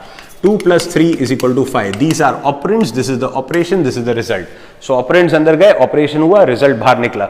मैं ये इतना डिटेल में क्यों बता रहा हूं, क्योंकि कोई कोई स्टूडेंट्स का हैबिट है, बहुत गंदा हैबिट है, बाय हार्ट कर लेते हैं, समझ में नहीं आया, नो प्रॉब्लम, चलो याद करके जाएंगे। स्टूडेंट की गलती नहीं है, स्टूडेंट की गलती बिल्कुल नहीं, तरीका ही ऐसा हो चुका है। अजीब अजीब चीजें पढ़ाते हैं जिनका रियल वर्ल्ड में कोई meaning. Limits 12th standard 100 out of 100 in maths, HSC board, क्या फायदा? टीचर को पूछा लिमिट्स करते क्या है, कोई जब जवाब देने के लिए तैयार नहीं, मैट्रिसेस करते क्या है कोई जब, तो फिर एंड में स्टूडेंट को क्या करना है, बाय हार्ट करना है फॉर्मूला और लिखना है। मगर ये सब्जेक्ट ऐसा नहीं है, यहां पे वो सब नॉनसेंस नहीं है, यहां पे हर चीज क्लियरली समझ में आती है। ये जो है ऑपरेंड्स है, यहां पे होता है ऑपरेशन, यहां से निकलता है रिजल्ट। अब जो स्टूडेंट बाय हार्ट करके जाते हैं, एग्जाम में डायग्राम तो बना देते हैं, फिर उनको एरोज याद नहीं आते हैं कि कौन सा किस तरफ था, क्योंकि इंसान बाय हार्ट कितना करेगा, किधर जब समझ में नहीं आया तो कितना बाय हार्ट करेगा, एक नीचे एक ऊपर एक दोनों तरफ, ऐसे थोड़ी बाय हार्ट कर सकते हैं। तो स्टूडेंट कुछ भी बना के आते हैं। अब अगर एग्जामिनर ऐसे देखते हैं, मैं खुद जब करेक्ट करता हूं देखता हूं ऐसे, तो हंसी आती है, बच्चे को क्या कर क्या रहे हो। अगर हम ALU को रिजल्ट देंगे, बोलेंगे हमको 5 आया, अभी सोचो मैंने क्या ऐड किया। इधर से रिजल्ट है वो बाहर निकलेगा, अंदर नहीं आएगा। इधर से ऑपरेंड्स अंदर जाएंगे, इधर से रिजल्ट बाहर आएगा। अब एक बात इमीडिएटली ये डायग्राम में से समझ जाओ, बहुत गहरी बात है। B, C, D, E, H, L और A, ये 7 को क्या बोलते हैं? जनरल पर्पस रजिस्टर्स, जो हमको दिए हुए हैं, साधारण रजिस्टर्स, करेक्ट, जो हम यूज करेंगे प्रोग्रामिंग में। जैसे मैंने आपको बताया 2 नंबर ऐड करना है तो पहले रजिस्टर में डालो फिर ऐड करो, एंड सो ऑन। उसमें से 6 रजिस्टर इधर है, एक अकेला A उधर है, मतलब A में कुछ स्पेशल है, नहीं तो वो भी इनके साथ बैठा होता, वो अलग है उधर, मतलब उसमें कुछ स्पेशल है। पूरे बोर्ड का सबसे महत्वपूर्ण इंपॉर्टेंट रजिस्टर A है। प्रोग्रामिंग में जब आप प्रोग्रामिंग करोगे आपको ये वर्ड्स वापस याद आएंगे। हर चीज 8085 में करने के लिए A लगता है। आप ही क्लियर? ध्यान दो, मेरे को 2 नंबर ऐड करने हैं। 2 + 3 = 5। माफी चाहता हूं, बार बार सेम नंबर्स ले रहा हूं, चाहिए तो चेंज कर दूंगा नेक्स्ट टाइम। 2 + 3 = 5। तो ये नंबर्स को पहले मेरे को डालना पड़ेगा इनटू रजिस्टर्स। एक नंबर को A में डालना जरूरी है, दूसरे नंबर को B में डालो, C में डालो, जिधर चाहिए डालो, बट फर्स्ट नंबर को A में डालना जरूरी है। क्योंकि जब हमने इनको डाल दिया A और B में और हमको इनको ऐड करना है, तो उसके लिए हमको इंस्ट्रक्शन लिखना पड़ेगा। कौन से लैंग्वेज में? Assembly language. से अगेन कौन सा लैंग्वेज? Assembly language. पहला इंस्ट्रक्शन सिखा रहा हूं, ध्यान से देखो। हमको A और B को ऐड करना है, तो इंस्ट्रक्शन कुछ इस तरह दिखेगा, ऐड। अच्छा, खाली ऐड लिखेंगे चलेगा क्या? C प्रोग्रामिंग में खाली ऐसे लिखते हो, प्लस जो ऐड हुआ अपना नसीब, ऐसे थोड़ी है। हम बोलते हैं कि इस 2 चीज को ऐड करना है और रिजल्ट को किधर स्टोर करना है। मतलब हमको ALU को बताना पड़ता है which are the 2 operands, what is the operation and where do you want the result to be stored. Excuse me. तो यहां पे भी हम खाली ऐड नहीं लिखेंगे, हमको ऐड किसको और किसको करना है? A और B को। और हम चाहते हैं कि रिजल्ट वापस किस में आ जाए? A। तो एक्चुअली असली में हमको इतना बड़ा इंस्ट्रक्शन लिखना चाहिए, मगर हम नहीं लिखते हैं। 8085 में हम लिखते हैं ऐड B। ध्यान दो, बड़ी बड़ी बातें आ रही है। जब हम लिखते हैं ऐड B, ये इंस्ट्रक्शन कंप्लीट है, इंस्ट्रक्शन का सिंटैक्स है, उसको लिखने का तरीका ये है ऐड B। जब हमने ये लिखा, हमने म्यूपी को क्या बोला? भैया ऐड B। क्या 2 चीजें हमने नहीं बोली? पहला ऑपरेंड कौन है और रिजल्ट कहां पे स्टोर होना चाहिए, पहला नंबर किसके पास है और रिजल्ट किधर स्टोर करना है। ये बातें हम बोलते नहीं हैं क्योंकि ये बातें फिक्स्ड है इन 8085। ध्यान से सुनो, मैं 8085 पढ़ा रहा हूं, 8086 में ये रूल नहीं है। ये हर प्रोसेसर के अपने अलग रूल्स होते हैं। इन 8085, इन एनी अरिथमेटिक और logic operation, the first operand, जो पहला ऑपरेंड है, वो हमेशा A में होएगा और रिजल्ट हमेशा A में आएगा। दूसरा ऑपरेंड चाहे कोई भी रजिस्टर में हो, पहला ऑपरेंड A में होएगा और रिजल्ट A में आएगा। आप ही क्लियर? तो अगर मैंने लिखा, अभी अच्छी तरह से आंसर करना, हां, अगर मैंने लिखा ऐड B, फिर ऐड C, फिर ऐड D, मेरे को बताओ एक एक करके हो क्या रहा है। और ये है A register. Originally A register में कुछ तो वैल्यू था। जब मैंने बोला ऐड B, ऑपरेशन क्या हुआ? A और B, ये है B, दोनों का वैल्यू ऐड हुआ, रिजल्ट किस में आया? A। उसके बाद मैंने लिखा ऐड सी। अब ए में जो रिजल्ट है उस पे हम सी के वैल्यू को ऐड कर रहे हैं। ग्रैंड टोटल किस में आ गया? ए। उसके बाद मैंने लिखा ऐड डी। ये टोटल पे जो डी का वैल्यू है ऐड होएगा। फुल ग्रैंड नेट रिजल्ट किस में आ गया? ए। मतलब हम ए में क्या करते जा रहे हैं? नंबरों को जोड़ते जा रहे हैं, जोड़ते जा रहे हैं, जो जमा करते जा रहे हैं। जमा करने को इंग्लिश में बोलो, जमा करते जाने को इंग्लिश में बोलो। हम एक में नंबर्स को अक्यूमुलेट कर रहे हैं, इसीलिए ए का नाम है accumulator, not because A for accumulator. कई लोग ऐसे बोलते हैं। कोई कोई प्रोसेसर्स में अक्यूमुलेटर का नाम R0 होता है, कोई कोई प्रोसेसर्स में अक्यूमुलेटर का नाम W रजिस्टर होता है। तो ऐसे कुछ नहीं है because A for accumulator. Because अगर हम एक सीरीज ऑफ ऑपरेशंस करेंगे तो नेट रिजल्ट ए में आएगा, अक्यूमुलेटेड रिजल्ट ए में आएगा, hence the name accumulator. Are you clear? एक दो और एग्जाम्पल मेरे को बताओ प्लीज। अगर मैं करता हूं सबट्रैक्ट बी, ऑपरेशन होएगा what minus what. Come on, what minus what? A minus B. शाबाश। अगर आपने बोला ए माइनस बी मतलब आप फुल अटेंशन दे रहे हैं, क्योंकि मैंने ये नहीं बोला कि ए में एक ऑपरेंड होएगा, मैंने बोला ए में फर्स्ट ऑपरेंड होएगा। मतलब subtract B will do A minus B, subtract C will do A minus C, add C will do A plus C, और हर ऑपरेशन का रिजल्ट वापस ए में आएगा। Are you clear? Hence the name accumulator. I hope you understood this. अब ये चीज को हम डायग्राम में देखते हैं।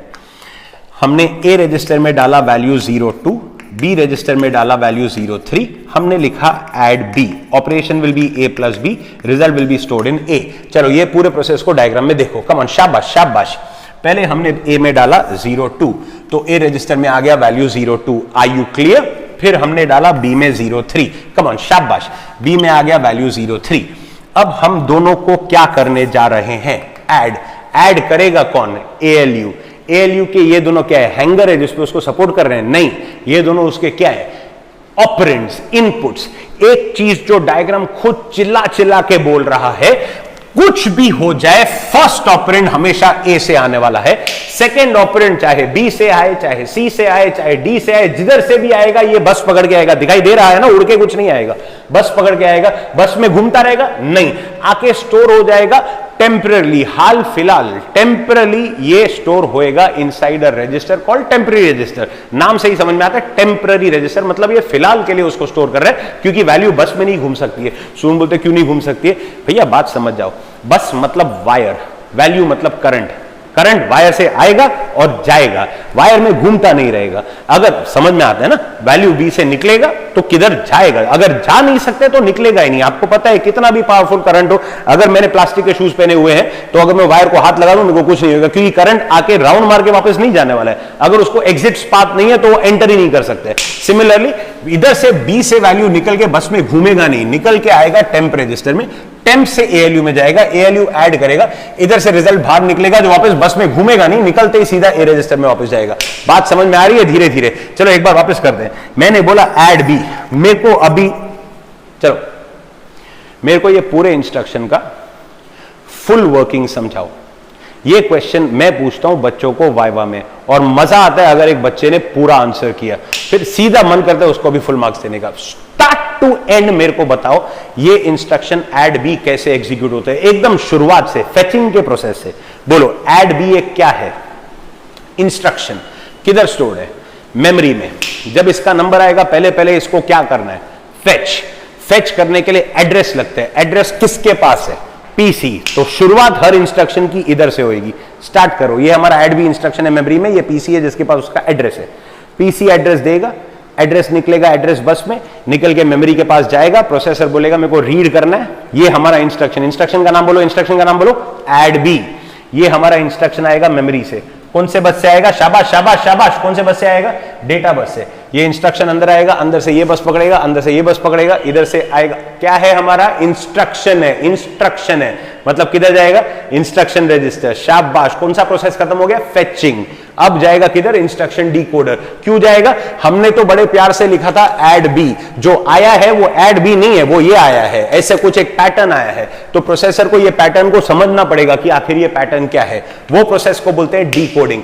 अब डिकोड करके प्रोसेसर समझ गया कि हमको ऐड बी करना है। ये इंफॉर्मेशन किसके पास आएगा, टाइमिंग एंड कंट्रोल सर्किट। क्या इसके पास ए है, नहीं। क्या इसके पास बी है, नहीं। क्या ये ऐड कर सकते हैं, नहीं। तो इसको क्यों बताया, क्योंकि ये सबको बताएगा। ये चौक को मेरा ब्रेन नहीं पकड़ रहे, हाथ पकड़ रहे, मगर ब्रेन बता रहे कि हाथ को कि ये चौक को अभी पकड़ो। अभी क्लियर। अब ये बताएगा सबको क्या करना है। पहला सिग्नल रिलीज करेगा ए को, बोलेगा चलो अपना वैल्यू निकालो। वैल्यू क्या है, 0 2। दूसरा सिग्नल रिलीज करेगा बी को, किसके थ्रू, रजिस्टर सिलेक्ट। कोई कोई बातें अपने आप समझ में आती है, नाम पढ़ो, रजिस्टर सिलेक्ट। वापस बोलो, रजिस्टर सिलेक्ट। ये क्या है, मल्टीप्लेक्सर। मल्टीप्लेक्सिंग का सिंपल वर्ड मतलब है कंबाइनिंग। पुराने जमाने में थिएटर होते थे, एक थिएटर में एक पिक्चर लगता था, आज होते हैं मल्टीप्लेक्स। क्या किया है, 10 थिएटर को कंबाइन कर दिया है। मल्टीप्लेक्स शब्द का मतलब होता है कंबाइनिंग, बहुतों को एक में जोड़ना। तो इन सब के वायर्स को एक साथ जोड़ के रखा हुआ है। रजिस्टर सिलेक्ट बोलेगा कौन से रजिस्टर को सिलेक्ट करना है, उसका वैल्यू ये वायर के थ्रू पास होएगा। बात समझ में आई। तो रजिस्टर सिलेक्ट से timing control circuit, register select बोलेगा चलो बी को सिलेक्ट करो, तो ये बी को सिलेक्ट करेगा। बी का वैल्यू ये बस से निकलेगा 0 3, निकल के जाएगा। शाबाश, किसके पास, टेम्परेरी रजिस्टर। फिर ये एक सिग्नल देगा टेम्परेरी रजिस्टर को, चलो वैल्यू रिलीज करो। वैल्यू रिलीज किया 0 3। अब ये एक सिग्नल देगा किसको, एएलयू को, बोलेगा देख क्या रहे भैया, ऐड करो। ऐड किया, आंसर हो गया 0 5। ये वैल्यू जैसे ही बस में गया, इधर से सिग्नल रिलीज करेगा, ए को बोलेगा ये वैल्यू को पकड़ो। ये वैल्यू निकल के जाएगा ए में। इससे हमारा इंस्ट्रक्शन खत्म हुआ। एंड जब ये सब हो रहा था, फिनिश करो, ये पूरी बात बोलो, फुल मार्क्स मिलेगा। जब ये सब हो रहा था, side by side PC was getting incremented. इसमें +1 होकर पीसी में वापस आ गया, so that it contains address of the next instruction. So that जैसे ये इंस्ट्रक्शन खत्म हो जाए, इमीडिएटली पीसी अगला इंस्ट्रक्शन का एड्रेस रिलीज करेगा और यही पूरा प्रोसेस रिपीट होएगा। Please tell me, did you understand this? अब ये डायग्राम ज्यादा फेमिलियर लग रहा है? जो डर था ये डायग्राम से धीरे धीरे थोड़ा निकल रहा है, पूरा निकल जाएगा। साइंस से, साइंस यही पढ़ने के लिए तो हमने इंजीनियरिंग ज्वाइन किया, थोड़ी ना बार बार बैठ के ट्रिपल इंटीग्रेशन करने के लिए ज्वाइन किया। एनीवे वो करना होता तो मैथमेटिशियन बनते थे, इंजीनियर थोड़ी बनते थे। बहुत फर्क है दोनों से, कब यूनिवर्सिटी समझ में आएगा। Anyway now let's go ahead. अब इधर एक ही चीज है जो हमने अभी तक डिस्कस नहीं किया। अच्छा, उसके पहले जस्ट फॉर माय सेटिस्फैक्शन, मेरे लिए प्लीज सबट्रैक्ट बी पूरा वर्किंग बताओ। आपको अगर एक इंस्ट्रक्शन समझ में, आपको सारे समझ में आ गए। Add B, subtract B, and B, और बी, एक्सऑर बी, वो सब में फर्क जो होगा वो एएलयू के अंदर होगा कि ऐड के बदले सबट्रैक्ट करना है। प्रोसेस सेम है। जस्ट फॉर माय सेटिस्फैक्शन एक बार पूरा प्रोसेस फुल स्पीड बोल like a professional. PC address देगा, इंस्ट्रक्शन मेमोरी से इंस्ट्रक्शन फेच होएगा, डेटा बस के थ्रू आएगा, अंदर आके इंस्ट्रक्शन रजिस्टर में जाएगा, उधर से इंस्ट्रक्शन डिकोडर में जाएगा, उसको डिकोड करेगा, उसको समझ में आएगा क्या करना है। वो information time and control circuit को देगा, टाइम एंड कंट्रोल सर्किट सबको बताएगा। पहला सिग्नल वो रजिस्टर इधर से ए को बोलेगा अपना वैल्यू रिलीज करो, दूसरा इधर से रजिस्टर सिलेक्ट को बोलेगा बी का वैल्यू रिलीज करो। वैल्यू निकल के किसके पास जाएगा, टेम्परेरी रजिस्टर, उधर से किसके पास जाएगा, एएलयू। फिर ये सिग्नल देगा एएलयू को, बोलेगा अभी सबट्रैक्ट करो, सबट्रैक्ट करेगा, वैल्यू जो भी उसका बनेगा -1 which means FF in hexadecimal system, negative number the stored in two's complement. ये सब बातें इनिशियल इंट्रोडक्शन लेक्चर में बताया, वो सब आर्किटेक्चर नहीं, वो सब बेसिक्स ऑफ द सब्जेक्ट है। प्लीज वो वीडियो देखिए। उधर से वैल्यू रिलीज होएगा, ये सिग्नल देगा ए को, बोलेगा वैल्यू पकड़ो, वैल्यू पकड़ लिया। साइड बाय साइड एक सिग्नल इंक्रीमेंटर डिक्रीमेंटर को देगा, बोलेगा जब तक ये सब हो रहा है तब तक साइड बाय साइड पीसी को इंक्रीमेंट कर दो। इधर से वैल्यू लेगा, +1 करके पीसी में वैल्यू स्टोर कर देगा। Please tell me, are you clear?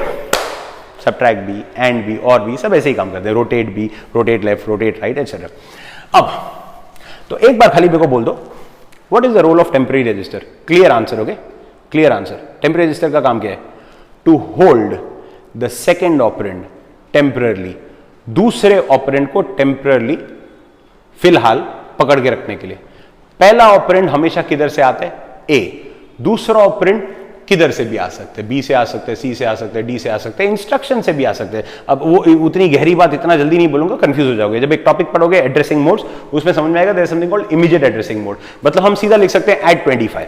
अगर मैं बोलता हूं ऐड 25, उसका असली सिंटैक्स है एडी है। मैं अभी कंफ्यूज नहीं कर रहा हूं, इसके लिए वो सब बातों में नहीं बुझा रहा हूं। बट अगर हमने लिख दिया ऐड बी, तो ऑपरेशन क्या होता है? ए प्लस बी।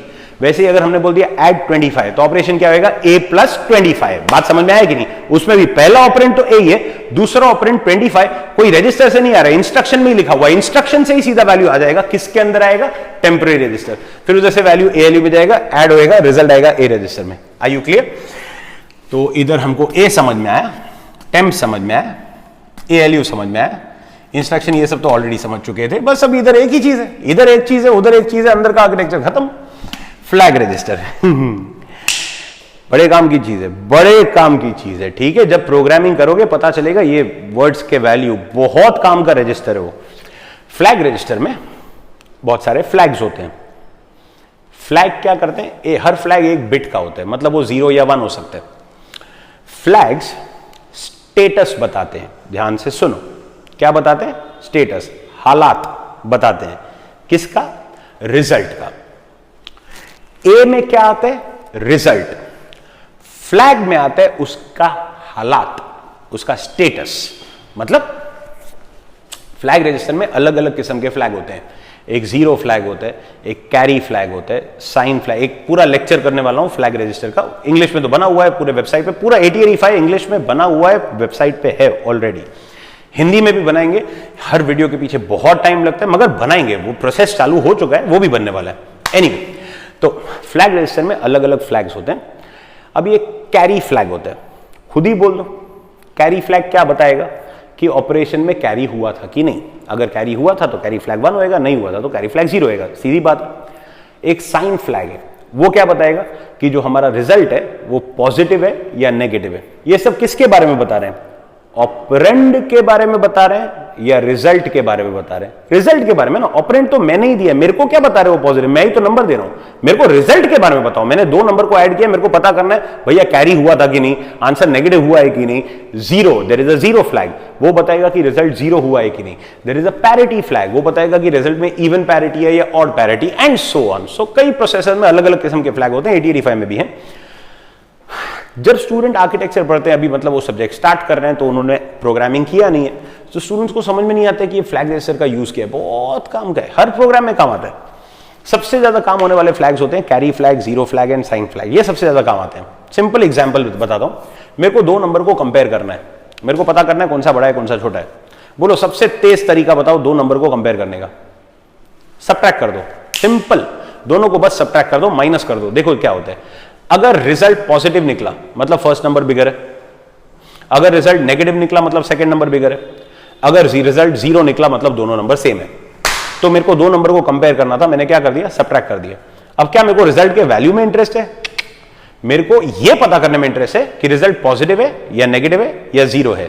पॉजिटिव और नेगेटिव मेरे को साइन फ्लैग से समझ में आ जाएगा, कैरी फ्लैग से भी समझ में आ सकते हैं, वो सब बातें आगे, बट सिंपल लॉजिक बता रहा हूं। और 0 है कि नहीं वो तो 0 फ्लैग से समझ में आ जाएगा। मतलब यहां पे हमको फ्लैग्स इंपॉर्टेंट है, हमको रिजल्ट के वैल्यू में इंटरेस्ट नहीं है, हमको फ्लैग में इंटरेस्ट है। मैं एक लूप बना रहा हूं, लूपिंग किया होगा ना प्रोग्रामिंग में, मेरे को कोई चीज 5 बार करनी है, तो मैंने एक काउंट 5 रख दिया एक रजिस्टर के अंदर, ठीक है, कोई भी एक इसमें से रजिस्टर ले लिया, उसमें काउंट 5 रख दिया। अब लूप के हर चक्कर में, आइट्रेशन जिसको बोलते हैं, हर चक्कर में मैं वो काउंट को डिक्रीमेंट करते जाऊंगा। तो काउंट पहली बार होएगा 4, 3, 2, 1, 0। अब लूप टूट जाना चाहिए और वापस एक और चक्कर नहीं मारना चाहिए कि 5 आइट्रेशन हो गए। मतलब हर बार जब मैं काउंट को डिक्रीमेंट करूंगा, मेरे को क्या पता करने में इंटरेस्ट है, काउंट किधर पहुंचा, नहीं वो तो 4 है या 2 है या 1 है, मेरे को उसमें इंटरेस्ट नहीं है। मेरे को इंटरेस्ट है कि वो 0 है कि नहीं। मतलब हर डिक्रीमेंट के बाद मैं 0 फ्लैग को चेक करूंगा। उधर आता है इंस्ट्रक्शन JNZ, जो हमारा लूपिंग इंस्ट्रक्शन है। एनीवे, बस खाली बता रहा हूं, बहुत काम के होते हैं। हर शुरुआत में जब आर्किटेक्चर पढ़ते हैं, शुरू को लगता है फ्लैग का क्या काम है, जब प्रोग्रामिंग करेंगे पता चलेगा सबसे इंपॉर्टेंट प्रोग्रामिंग में फ्लैग्स होते हैं। ए होता है और फ्लैग्स होते हैं। ए में रिजल्ट आता है, फ्लैग में उसका स्टेटस आता है। अगर हमको साक्षात रिजल्ट देखना है, ए को देखो, अगर रिजल्ट के बारे में कुछ पता करना है तो फ्लैग को देखो। Are you clear? अब बोलो, फ्लैग्स को कौन चेंज करता है? ALU। क्यों? क्योंकि फ्लैग्स किसका स्टेटस बताते हैं? रिजल्ट का। रिजल्ट हर बार कौन बनाता है? ALU। तो जैसे ही ALU एक रिजल्ट, एक ऑपरेशन करेगा, वो 2 चीज बनाएगा, रिजल्ट बनाएगा और उसका स्टेटस बनाएगा। रिजल्ट जाएगा A में, स्टेटस जाएगा फ्लैग में। दोबारा बोलो, रिजल्ट जाएगा A में, स्टेटस जाएगा फ्लैग में। अगर हमको रिजल्ट देखना है हम A को देखेंगे, अगर हमको फ्लैग्स देखना है, स्टेटस देखना है, तो हम फ्लैग्स को देखेंगे। Are you clear? अब बोलो, ये पूरा सेक्शन समझ में आया? एक बार मेरे को फ्लैग रजिस्टर का आंसर बोलो, एग्जाम में क्या लिखोगे? Flag register contains the status of the current result. The word current is very important. ये करंट वर्ड बहुत इंपॉर्टेंट है। कोई पुराने जमाने का रिजल्ट या 10 ऑपरेशन पुराना रिजल्ट का स्टेटस नहीं होता है। फ्लैग्स में स्टेटस होता है करंट रिजल्ट का। अभी मैंने एक ऑपरेशन किया, फर्स्ट, फिर सेकंड, फिर थर्ड, अभी मैंने किया 7 minus 8, answer is -1। Sign flag मेरे को बताएगा रिजल्ट नेगेटिव है, बराबर है कि नहीं। नेक्स्ट स्टेप में करता हूं 8 माइनस 4, आंसर इज 4। अब साइन फ्लैग मेरे को बोलना चाहिए रिजल्ट इज पॉजिटिव, अगर वो अभी भी बोलेगा रिजल्ट इज नेगेटिव तो फिर ऐसे फ्लैग का क्या फायदा। मतलब फ्लैग्स चेंज होते हैं आफ्टर एवरी ऑपरेशन, मतलब they only give you the status of the current result, not of some old result. ये वर्ड करंट बहुत इंपॉर्टेंट है, प्रोग्रामिंग भी इसका बहुत सिग्निफिकेंस है। आपने इधर एक ऑपरेशन किया, अभी आपको फ्लैग्स चेक करना है, कुछ पता करने के लिए फ्लैग्स चेक करना है। स्टूडेंट्स क्या करते हैं, हाँ चेक कर लेंगे, तब तक कुछ और करते हैं, फिर बाद में फ्लैग चेक कर लेंगे। इधर प्रोग्राम फेल हो जाता है, क्योंकि जैसे ही आप कुछ और ऑपरेशन करोगे फ्लैग्स चेंज हो जाएंगे। फिर उसके बाद अगर आप फ्लैग्स चेक कर रहे हो तो आप इस ऑपरेशन का स्टेटस नहीं चेक कर रहे हो, आप कोई रैंडम ऑपरेशन का स्टेटस चेक कर रहे हो। ये एक बहुत कॉमन मिस्टेक है, जिसकी वजह से अच्छे स्टूडेंट्स का मिस्टेक होता है प्रैक्टिकल एग्जाम में, प्रोग्राम्स गलत हो जाते हैं। सो आपको जब भी इच्छा हो फ्लैग्स को चेक करने की, तुरंत चेक कीजिए, उसको लेटर ऑन मत चेक कीजिए, क्योंकि तब तक फ्लैग्स चेंज हो जाएंगे। Flags change after every operation, they only give you the status of the current result. Okay, चलो अब बस इधर मेरे को डायरेक्शंस बता दो before I go to the last register on the board SP. मेरे को बस डायरेक्शंस बता दो, क्योंकि एग्जाम में हमको बाय हार्ट नहीं करना है, ठीक है। बता दो, A B C D E H L, ये सब हमारे रजिस्टर्स है, बराबर। हमारे रजिस्टर्स है मतलब इसमें हम वैल्यू डाल सकते हैं, इसमें से हम वैल्यू ले सकते हैं। इसमें we can put a value, we can read a value, मतलब ये होना चाहिए बाई डायरेक्शनल। बात समझ में आए, इसमें हम वैल्यू डाल भी सकते हैं, इससे वैल्यू ले भी सकते हैं। Same goes with these, bidirectional, because you can put a value, take a value. Are you clear. Temp register, temp को हम यूज नहीं करते हैं, इसको म्यूपी यूज करता है, क्या करने के लिए, to store the second operand temporarily. इससे लेना नहीं है, सेकंड ऑपरेंड टेम्परेचर में आता है, उधर से एएलयू में जाते हैं, हम उसको एक्सेस नहीं कर सकते हैं। हमारे तो रजिस्टर से ही तो वैल्यू इधर आ रहा है। Are you understanding what I am saying. Temp को हम रीड नहीं करते, इसके लिए बस ऊपर नहीं जाएगा। समझ में आ रहा है कि नहीं। ए और टेम्प वैल्यूज एएलयू को देंगे, उधर से लेंगे नहीं। प्लीज करेक्ट डायरेक्शंस बनाओ। वैल्यूज एएलयू में आएंगे, एएलयू ऑपरेशन करेगा, ये बात हम डिस्कस कर चुके हैं, इधर से रिजल्ट बाहर जाएगा। Are you clear. Flag register, हम क्या करते हैं, क्या हम फ्लैग्स को चेंज करते हैं, नहीं, हम फ्लैग से वैल्यू लेते हैं। क्योंकि हम फ्लैग से वैल्यू लेते हैं, ये बस ऊपर की तरफ जाएगा। Are you clear. हम पता करते हैं what is the status of the current result. Flags को चेंज कौन करते हैं, एएलयू। इसके लिए एएलयू फ्लैग में वैल्यू डालेगा। बात एक एक समझ में आ रही है कि नहीं। अच्छा, अगर नोटिस करो, एएलयू फ्लैग को चेंज भी कर सकते हैं, एएलयू फ्लैग से वैल्यू ले भी सकते हैं, ये बाई डायरेक्शनल है। ऐसा क्यों, फ्लैग्स में वैल्यू कौन डालते हैं, एएलयू। तो स्टूडेंट बोलते हैं एएलयू नहीं वैल्यू डाला, फिर एएलयू वापस क्यों रीड कर रहे हैं, जरूरत पड़ेगी। अगर हम करते हैं, सिंपल एग्जांपल दे रहा हूं, simple example 27 plus 19 decimal system में करते हैं। वैसे तो यूपी हेक्साडेसिमल में काम करते हैं, but for the sake of simplicity logic वही है। करो, ऐड करो, 9 प्लस 7 16, करो ना, 9 प्लस 7 16, 6 कैरी 1, 2 प्लस 1 3 प्लस 1 4, 46, बराबर। अभी यही चीज जब एएलयू करेगा, जब ये दोनों नंबर को ऐड करेगा, एक सम होएगा और एक कैरी होएगा, बराबर है कि नहीं। हमको स्कूल से क्या सिखाया, जब कैरी होएगा तो साइड में 1 लिखने का। तो एएलयू भी ऐसे साइड में हवा में 1 लिखेगा, नहीं, एएलयू ये बात को स्टोर करेगा एज अ फ्लैग कि देयर वाज अ कैरी। बोलो ये बात समझ में आया कि नहीं। अभी एएलयू ने स्टोर कर दिया देयर इज अ कैरी। अब जब अगले बार पार्ट को ऐड करना है तो एएलयू को वो कैरी वापस लगेगा। इधर एएलयू ने स्टोर कर दिया था देयर इज अ कैरी, अब वो कैरी लेगा फर्दर एडिशन करने के लिए। मतलब ALU can write the flags, ALU can also read the flags. इसके लिए बाई डायरेक्शनल है। बोलो बात समझ में आया कि नहीं। Now so that was this whole section with directions. इधर से बोलो क्या आ रहा है, बोलो क्या आ रहा है, क्या आ रहा है, क्या आ रहा है, डोंट लूज ट्रैक। क्या आ रहा है, इंस्ट्रक्शन। आगे क्या होएगा, डीकोड। डीकोड हो गया, क्या होएगा, एग्जीक्यूट। एग्जीक्यूट करने के बाद क्या हम इंस्ट्रक्शन को वापस मेमोरी में भेजेंगे, it was nice doing you. No no, वो तो इंस्ट्रक्शन एग्जीक्यूट होकर खत्म हो गया, अभी अगला इंस्ट्रक्शन आएगा, ये वापस उधर नहीं जाएगा। इसके लिए ये बाई डायरेक्शनल मत बनाना, ये आएगा, डीकोड होएगा, एग्जीक्यूट होएगा, खत्म। Please tell me, are you clear. अब ये पूरा सेक्शन डायरेक्शंस के साथ समझ में आ गया। Now B C D E H L को हम पहचानते हैं, इनके बारे में एक छोटी सी बात बोलनी है, छोटी सी बात। ये सब कितने बिट के रजिस्टर हैं, 8 बिट के, मतलब इनमें 8 बिट वैल्यू स्टोर होते हैं, लाइक 25, 34, 62 एटसेट्रा। कई बार प्रोग्रामिंग करते वक्त हमको 16 बिट वैल्यू लगता है। अगर हमको 16 बिट वैल्यू लगा तो उसको हम 2 रजिस्टर में स्टोर करके उसको टुगेदर यूज कर सकते हैं। इसको बोलते हैं रजिस्टर पेयर। वापस बोलो, रजिस्टर पेयर। पेयर मतलब जोड़ी। हम प्लीज पे अटेंशन हियर, हम जोड़ी बना के रजिस्टर्स को यूज कर सकते हैं, मगर कोई भी जोड़ी नहीं बना सकते हैं। जो बोर्ड पे बनी हुई है वही बनेगी।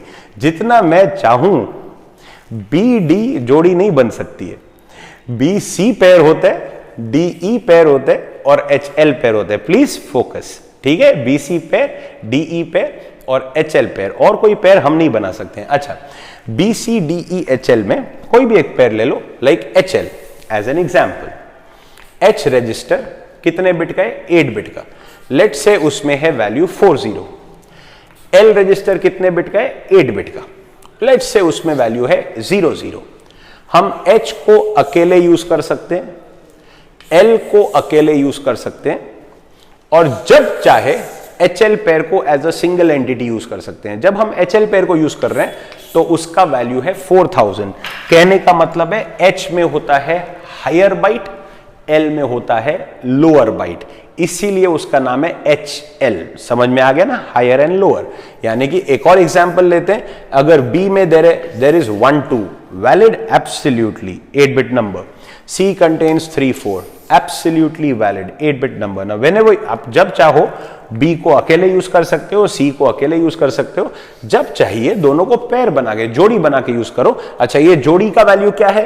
3 4 1 2 है या 1 2 3 4 है? 1 2 3 4। B is the higher byte, C is the lower byte. ये ज्यादा सिग्निफिकेंट है, आप समझते हो ना सिग्निफिकेंस। यूनिट्स, टेंस, 100 1000, ये 100 एंड 1000 है, ये यूनिट्स एंड टेंस है। तो बी सी पेयर में बी हायर होता है, एच एल पेयर में एच हायर होता है, डी ई पेयर में डी हायर होता है। Are you clear? तो इसको हम कभी भी इंडिविजुअल रजिस्टर्स के हिसाब से यूज कर सकते हैं या तो पेयर के हिसाब से यूज कर सकते हैं। अब बस इधर एक और पेयर है, एक पेयर है WZ और एक रजिस्टर है SP। ये दोनों बोले, आंसर खत्म। आई नो बहुत लंबा वीडियो है, I know, but I hope you understood everything. बस 2 चीजें खत्म। पहला WZ। अब आपने देखा होगा 1 घंटा हो गया ये वीडियो को, अभी तक मैंने WZ का जिक्र भी नहीं किया, ना तो आज के बाद कभी करूंगा पूरा 8085 खत्म होने तक। क्यों? क्योंकि ये है टेम्पररी रजिस्टर पेयर। वापस बोलो, temporary register pair. It is not available to the programmer. आपके और मेरे लिए इसको नहीं बनाया, ये खाली म्यूपी यूज कर सकते हैं। हम इसके वैल्यू को देख भी नहीं सकते, चेंज करना तो दूर की बात है। We can not even read these registers, writing is out of question. Okay, तो ये रजिस्टर्स हमारे लिए नहीं बने, इसके लिए पूरे सब्जेक्ट में हम इसको दोबारा नहीं देखेंगे। मगर क्योंकि ये आर्किटेक्चर में है, क्योंकि एग्जामिनर को अच्छा लगता है वो चीजों के बारे में पूछना जो प्रोग्रामर कभी यूज नहीं करते हैं, क्योंकि स्टूडेंट्स इनके बारे में कभी सुनते ही नहीं है। तो अगर किसी ने पूछ लिया भैया ये क्या करते हैं, because they are there in the architecture, you are suppose to know. तो for the sake of knowledge more than anything else, what is the use of WZ? बहुत यूजेस है।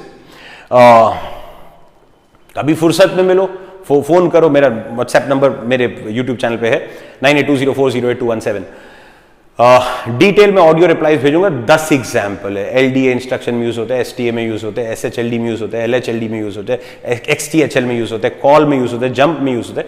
वो सब बड़े खतरनाक एग्जाम्पल है, वो सब समझाने के लिए 10-10 मिनट लगेंगे, और वो ऐसा चीज है जिसका रेलेवेंस सब्जेक्ट में बहुत कम है। तो एक सिंपल एग्जाम्पल ले रहा हूं, बहुत सिंपल तरीके से समझने का कि what is the use of WZ। There is an instruction called XCHG। एक इंस्ट्रक्शन है जिसका नाम है XCHG। अब सोचो मैंने कुछ नहीं बोला, अपने आप समझ जाओ। अगर कोई स्टूडेंट बोलते हैं ना सर ये क्या करते हैं, you really get surprise, like how are you, come on.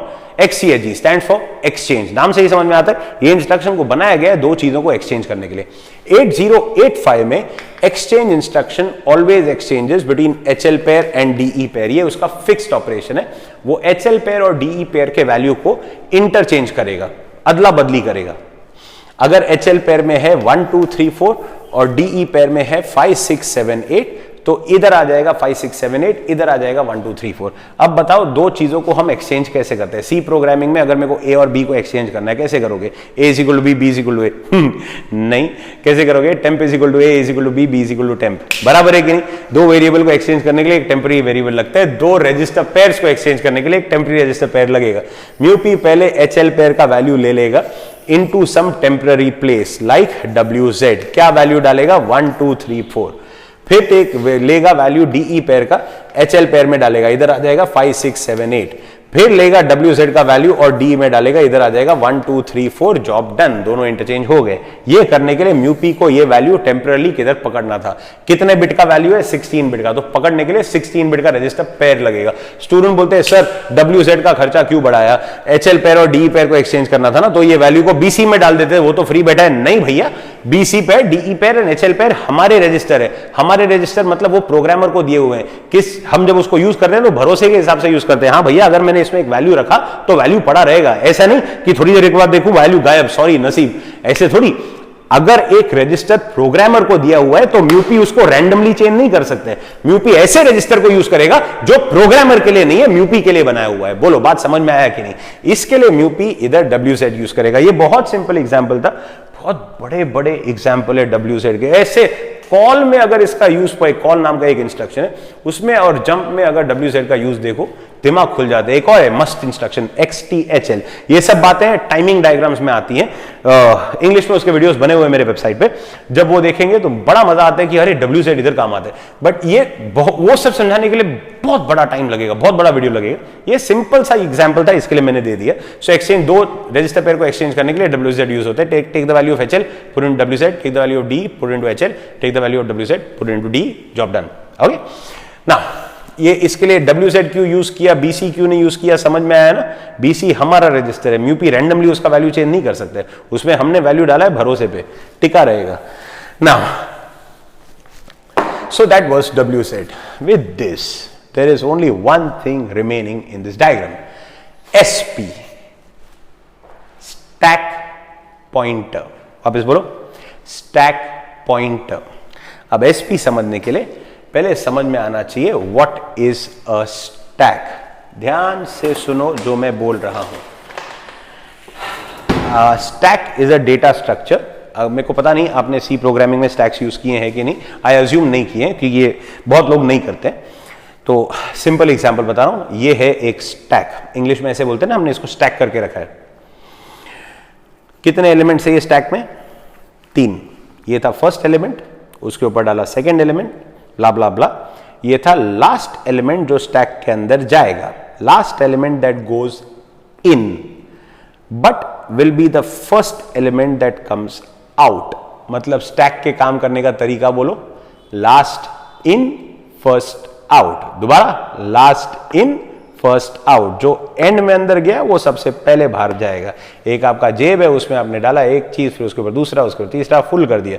अब निकालोगे तो जो एंड में डाला था वो सबसे पहले बाहर आएगा, जो सबसे पहले डाला था वो सबसे एंड में बाहर आएगा। अगर वो स्ट्रक्चर को फॉलो करो, ऐसे बीच में डाल के कुछ भी कर सकते हैं, खाली बता रहा हूं। नाउ सो ये स्टैक है, स्टैक में 3 एलिमेंट्स है, 1 2 3। अच्छा, अगर मेरे को इसमें 4th एलिमेंट डालना है तो किधर डालूंगा? बॉटम, मिडिल या टॉप? टॉप। अगर मेरे को एलिमेंट निकालना है तो कौन सा निकालूंगा? टॉप। मतलब स्टैक का सारा ऑपरेशन किधर होते हैं? Top of stack. सबसे इंपॉर्टेंट एलिमेंट स्टैक का होता है टॉप ऑफ स्टैक। ये बात मैंने जानबूझ के बोली, उसका सिग्निफिकेंस अभी पता चलेगा। चलो देखते हैं। मैं सब डायग्राम बना के रखा हुआ है, थोड़ा दूर है जस्ट पे, आई hope you can see it clearly. Now ये है हमारा म्यूपी, ये है मेमोरी। मेमोरी में होता है स्टैक। ओके, क्यों होता है सब समझाऊंगा रियल वर्ल्ड एग्जांपल के साथ, बस 2 मिनट दो। ये है stack. Stack is a set of elements, इसमें हम डेटा स्टोर करते हैं। सिंपल पिक्चर ये है, ये मेमोरी है। चलो बहुत सिंपल पिक्चर बता रहा हूं। ये मेमोरी है, ये म्यूपी है। म्यूपी में होते हैं जनरल पर्पस रजिस्टर्स, याद है ABCDEHL। उसमें भी हम क्या स्टोर करते हैं? डेटा। ये है मेमोरी। मेमोरी में होता है प्रोग्राम्स, मेमोरी में ही होता है डेटा, मेमोरी में ही होता है स्टैक। स्टूडेंट बोलते हैं सर अभी ये तो बहुत ज्यादा कुछ कॉम्प्लिकेट नहीं है। क्या कॉम्प्लिकेट है? ये मेमोरी है, मेमोरी में प्रोग्राम होता है अपना व्हाट्सएप, मेमोरी में डेटा होता है मतलब व्हाट्सएप के मैसेजेस, और मेमोरी में एक स्ट्रक्चर होता है स्टैक, जिसको अभी तक मैंने सिखाया नहीं, इसके लिए आपको समझ में नहीं आ रही है करता क्या है, मगर एक स्ट्रक्चर्ड फॉर्म ऑफ डेटा होता है। स्टैक में भी डेटा होता है, ये भी डेटा ही है। इसमें और इसमें फर्क है, ये रैंडम है। क्या ये? रैंडम। ये एक स्ट्रक्चर्ड फॉर्म ऑफ डेटा है। ये डेटा बिखरा हुआ है, ये कैसे भी स्टोर हो सकता है, ये एक स्ट्रक्चर में स्टोर होता है। बिखरा हुआ डेटा अच्छा होता है या स्ट्रक्चर्ड डेटा अच्छा होता है? स्ट्रक्चर्ड। क्यों? क्योंकि स्ट्रक्चर्ड डेटा को एक्सेस करने के लिए सारे एड्रेसेस याद नहीं करने पड़ते हैं। अगर आपको एक एड्रेस याद हो, आप बाकी का ट्रेस कर सकते हो।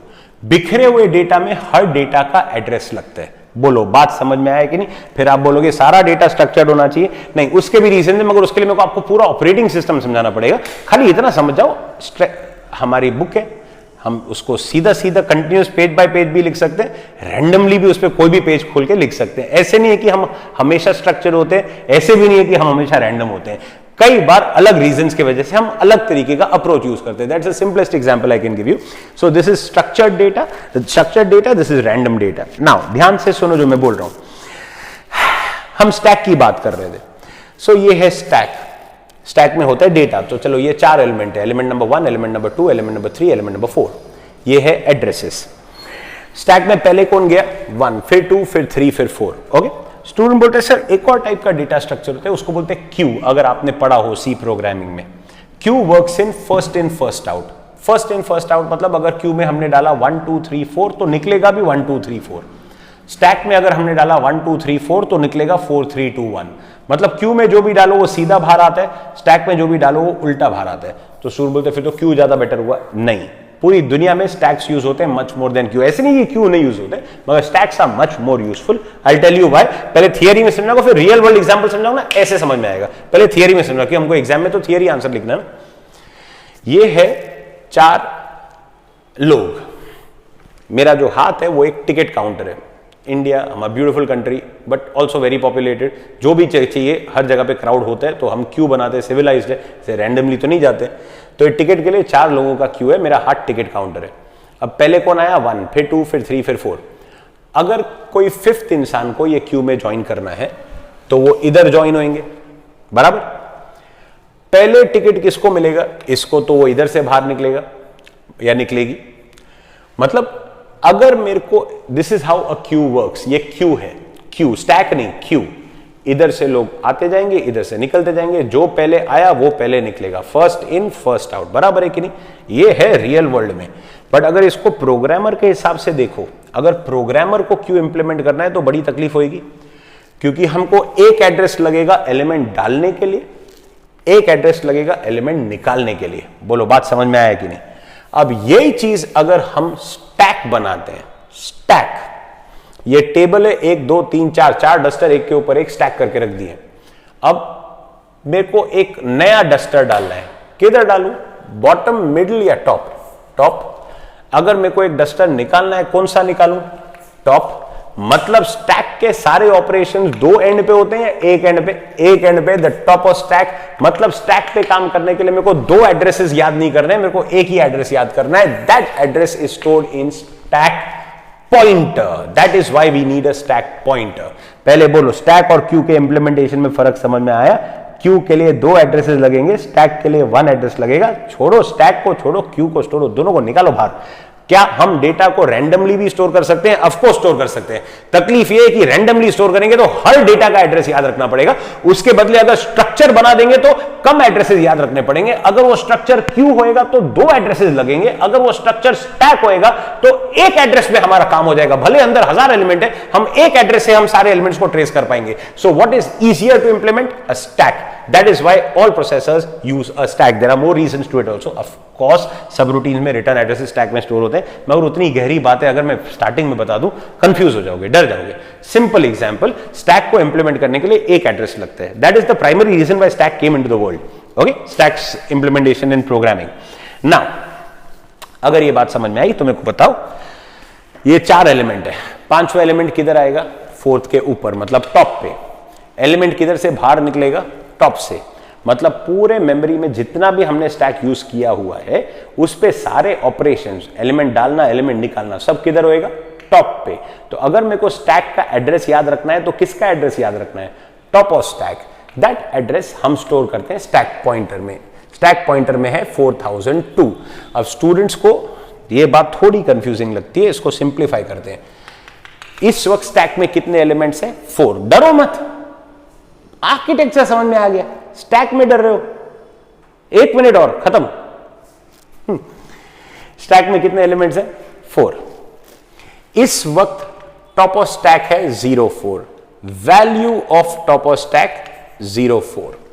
उसका एड्रेस है 4002।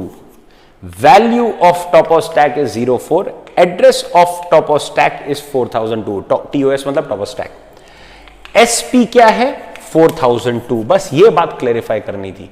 What does SP contain? अभी जब वाइवा चालू है, बच्चे से हम 4-5 खतरनाक क्वेश्चन पूछते हैं, जब वो आंसर कर रहे हैं तभी सडनली स्टॉप करके बोलता है छोड़ो, व्हाट इज एसपी।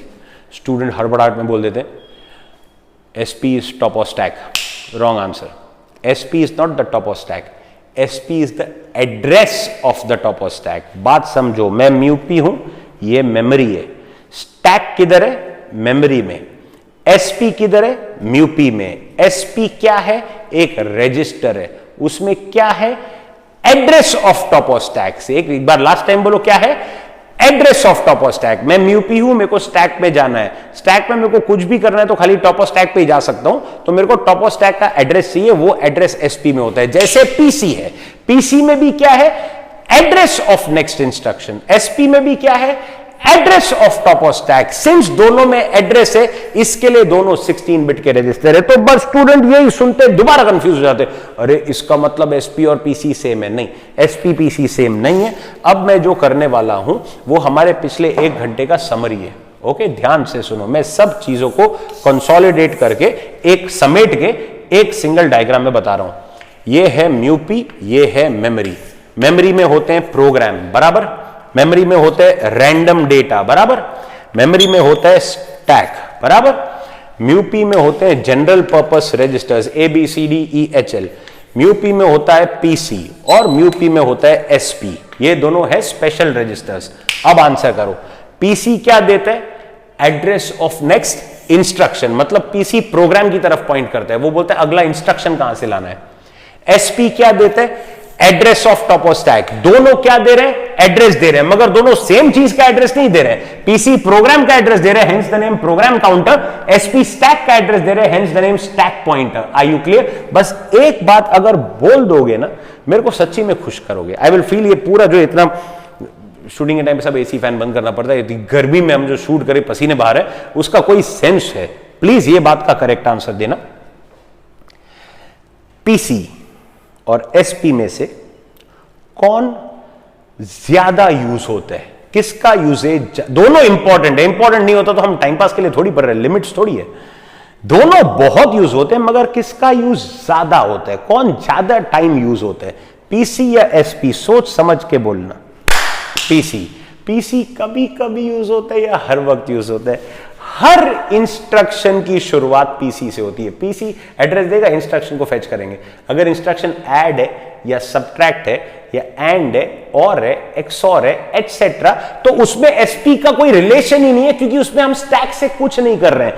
स्टैक में खाली 2 किस्म के ऑपरेशन होते हैं, पुश एंड पॉप। दोबारा बोलो, पुश एंड पॉप।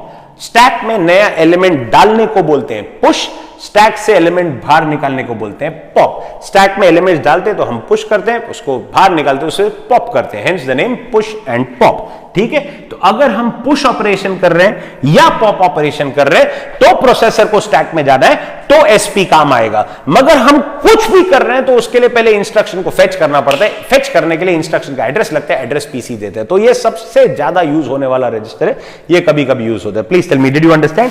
ये क्या है? Ordinary data. इसका एड्रेस किसी के पास नहीं है, इसका एड्रेस हमको याद करना पड़ता है। ये स्कैटर्ड डेटा है तो हर डेटा का एड्रेस हमको याद करना पड़ता है। अगर वो नहीं करना है तो डेटा को स्ट्रक्चर में स्टोर करो, दैट इज अ स्टैक। बस खाली उसका टॉप ऑफ स्टैक का एड्रेस एसपी में डाल दो, बाकी का सारा स्ट्रक्चर में सारा का सारा डेटा है, उसको बारी बारी एक्सेस करते जाओ, one after the other. Elements push करते जाओ, फिर उसको पॉप करते जाओ। Are you clear? ये है जनरल पर्पस रजिस्टर्स। तो मैं सारी चीज को समेट के एक डायग्राम में बना दिए। अब बिफोर वी गो अहेड, इसका स्टैक का जरा रियल वर्ल्ड यूज समझाता हूं। स्टूडेंट को ये बहुत ड्राई लगता है, ड्राई नहीं है, स्टैक बड़े काम की चीज है, बड़े काम की चीज। मेरे को बताओ, जब आप ये वीडियो देख रहे हो उस दौरान आपको मैसेजेस आए रहेंगे, mostly, may be notifications, messages, SMS. चलो एसएमएस का एग्जांपल लेते हैं। एसएमएस क्या है? डेटा जो हमारे फोन में आया, आके किधर रैंडम जगह पे स्टोर हुआ? नहीं। अगर रैंडम जगह पे स्टोर होता हर एसएमएस तो हमको हर एसएमएस के लिए पूरा फोन ढूंढना पड़ता। रैंडम जगह पे तो नहीं स्टोर होते, एसएमएस फोल्डर में जाके स्टोर होते हैं, मतलब structured form of data, not random data. बोलो, बात समझ में आया क्या? समझ में आ रहा है कि नहीं? अब वो फोल्डर में आके एसएमएस स्टोर हुआ, मे बी 2 एसएमएस आए, मे बी 4 आए, maybe you are a very popular person. अब वो तो मैं नहीं पूछूंगा कि कितने एसएमएस है, मे बी कई सारे आए। चलो let's say as an example 4 message आए, फर्स्ट, सेकंड, थर्ड, फोर्थ। जब वीडियो खत्म हुआ और आप वो एसएमएस फोल्डर को ओपन करोगे, आपको पहले पहले कौन से मैसेज दिखाई देगा? पिछले साल का मैसेज, परसों का मैसेज, आज सुबह का मैसेज या latest message? Latest message, which means the messages were stored in the form of 1 2 3 4, but what you get to see is 4 3 2 1, which means that structure operates in the form of a stack. वो जो structure है वो एक stack है। बात समझ में आया कि नहीं? हमको ऊपर ऊपर जो दिखाई देता है वो लेटेस्ट मैसेज है, पुराने जमाने का मैसेज नहीं। अब एक समझ में आया ना, लाइन से 10 समझ में आएंगे। स्टैक्स इतने यूज होते हैं प्रोग्रामिंग में, कोई लिमिट ही नहीं है। अभी आपने अपना कैमरा निकाला, फोटो लिया, 1 2 3 4 5 6 10, फोटो क्या है? डेटा। किधर स्टोर्ड है? रैंडमली या structured in your images folder. जब वो फोल्डर को खोलोगे, पिछले साल का फोटो देखना चाहते हो, latest photo, that means it works in the form of stack. email folder, you want to see your latest email first. Instagram wall में जो हमको दिखते हैं वो है data, then feed that you get is data, it's stored in the form of a stack. Latest feed should show up first. Are you understanding it? And so on. ऐसे इतने example है, बोलते थक जाऊंगा, खत्म नहीं होंगे एग्जाम्पल। तो इतने यूज होते हैं प्रोग्रामिंग में। अगर आपको फिर भी लगता है कि फिर रैंडम डेटा क्यों बनाया, जैसे जैसे प्रोग्रामिंग करोगे पता चलेगा वो भी बहुत यूज होते हैं। बहुत मन कर रहा है अभी समझा देने को इतनी बार, वो फिर बड़े बड़े ओएस की बातें, ओवरलोड ऑफ इंफॉर्मेशन में मेन जो चीज है वो नहीं समझ में आती है। आई होप यू अंडरस्टूड डेटा क्या होता है, स्टैक क्या होता है, प्रोग्राम क्या होता है, सब किधर स्टोर होते हैं? मेमोरी में। प्रोग्राम का एड्रेस देता है पीसी, स्टैक का एड्रेस देता है एसपी, डेटा का एड्रेस कोई नहीं देता, वो हमको याद रखना पड़ता है। Are you clear? And these are general purpose registers. अब एक last point before we finish, wrap up के जस्ट पहले, स्टैक जल्दी जल्दी, ये खुद आंसर करो जल्दी जल्दी। ये है टॉप ऑफ स्टैक, उसका एड्रेस है 4002। अब मेरे को 5th एलिमेंट स्टैक में डालना है, मतलब मेरे को क्या करना है? पुश करना है। जब मैं पुश करूंगा कि इधर आएगा नहीं, इधर आएगा नहीं, इधर आएगा नहीं, इधर इसके ऊपर ओवरराइट करेगा। जो नया एसएमएस आएगा प्रीवियस को ओवरराइट करना चाहिए। क्या पता हमने उसको पढ़ा भी नहीं, क्या पता क्या बोला था, हमको मिस हो गया मैसेज। नहीं, ऐसे तो नहीं होना चाहिए, उसके ऊपर आना चाहिए, मतलब नया मैसेज इधर आएगा। अब जैसे ही इधर आ गया, ये हो गया top of stack, latest. Are you clear? ध्यान दो, प्लीज फोकस। ये है लेटेस्ट हमारा एसएमएस, मतलब ये है हमारा top of stack. Since this is top of stack, SP should point here because SP always points to the top of stack. ये था एड्रेस 4002 पे, ये था 4003 पे, ये था 4004 पे। जो नया आएगा इसके ऊपर आएगा, मतलब किधर आएगा? 4001 पे। और एक नया आएगा तो किधर आएगा? 4000 पे। मतलब क्या समझ में आ रहा है? हर बार जब हम पुश करते जाते हैं, SP होते जाता है decrement. On every push SP gets decremented. बोलो बात समझ में आया कि नहीं? अभी एक और बार, 4 एलिमेंट है, 4002 टॉप ऑफ स्टैक है। मेरे को करना है पॉप मतलब जो स्टैक का टॉप मोस्ट एलिमेंट है वो बाहर निकल जाएगा। जैसे ही ये बाहर निकल गया, SP इधर पॉइंट करेगा, क्योंकि अभी ये टॉप ऑफ स्टैक हो गया है। एक और पॉप करूंगा तो SP इधर पॉइंट करेगा, मतलब एवरी पॉप में SP इंक्रीमेंट होएगा। दिखाई दे रहा है ना? 4002 के बाद 4003 और 4004 हो रहा है, क्लियरली दिखाई दे रहा है ना? So on every pop SP will get incremented, on every push SP is डिक्रीमेंटेड, push SP is decremented, pop SP is incremented. This is 0 0 0, this is FFF. Every time you push SP gets decremented, every time you pop SP gets incremented. Are you clear? So क्योंकि SP या तो increment भी हो सकता है, या तो पकड़ लिया, शाबाश, या तो डिक्रीमेंट भी हो सकते हैं, इसीलिए इस ऑब्जेक्ट का नाम है इंक्रीमेंटर डिक्रीमेंटर। मैंने बोला था ना आधे घंटे बाद समझ में आएगा डिक्रीमेंट क्या करते हैं। तो last question of the video, what is the role of incrementer decrementer? इसके दो काम है, पीसी को हर बार इंक्रीमेंट करना, एसपी को या तो इंक्रीमेंट करना या तो डिक्रीमेंट करना, depending upon whether we have done push और पॉप। अगर हम पुश करते हैं तो एसपी डिक्रीमेंट होएगा, अगर हम पॉप करते हैं तो एसपी इंक्रीमेंट होएगा। पीसी हर बार इंक्रीमेंट होता है, प्रोग्राम हमेशा सीधा चलता है, स्टैक उल्टा चलता है अगर पुश करेंगे और इस तरफ जाएगा अगर पॉप करेंगे। Please tell me, did you understand? That finishes everything in the internal architecture. I hope you understood this. ये जो पिंक कलर में बनाए हुए हैं ये है पिन्स, इसके ऊपर एक अलग वीडियो है ऑलरेडी बना हुआ है, पिन डायग्राम ऑफ 8050। यानी हर पिन 40 पिन है बोर्ड पे, अगर आप ध्यान से देखो ये 16 है, ये 12 है, ये 2, ये 2, ये 6 और ये 2, पूरा ऐड करो 40 होते हैं। 8085 40 पिन IC, हर पिन का काम है। जितनी जल्दी हो सके उसका भी वीडियो बनाऊंगा, हिंदी में, इंग्लिश में बना हुआ है ये सारे के सारे वीडियोस। अच्छा, अभी आपको एक बात बता दूं मेरे वेबसाइट के बारे में।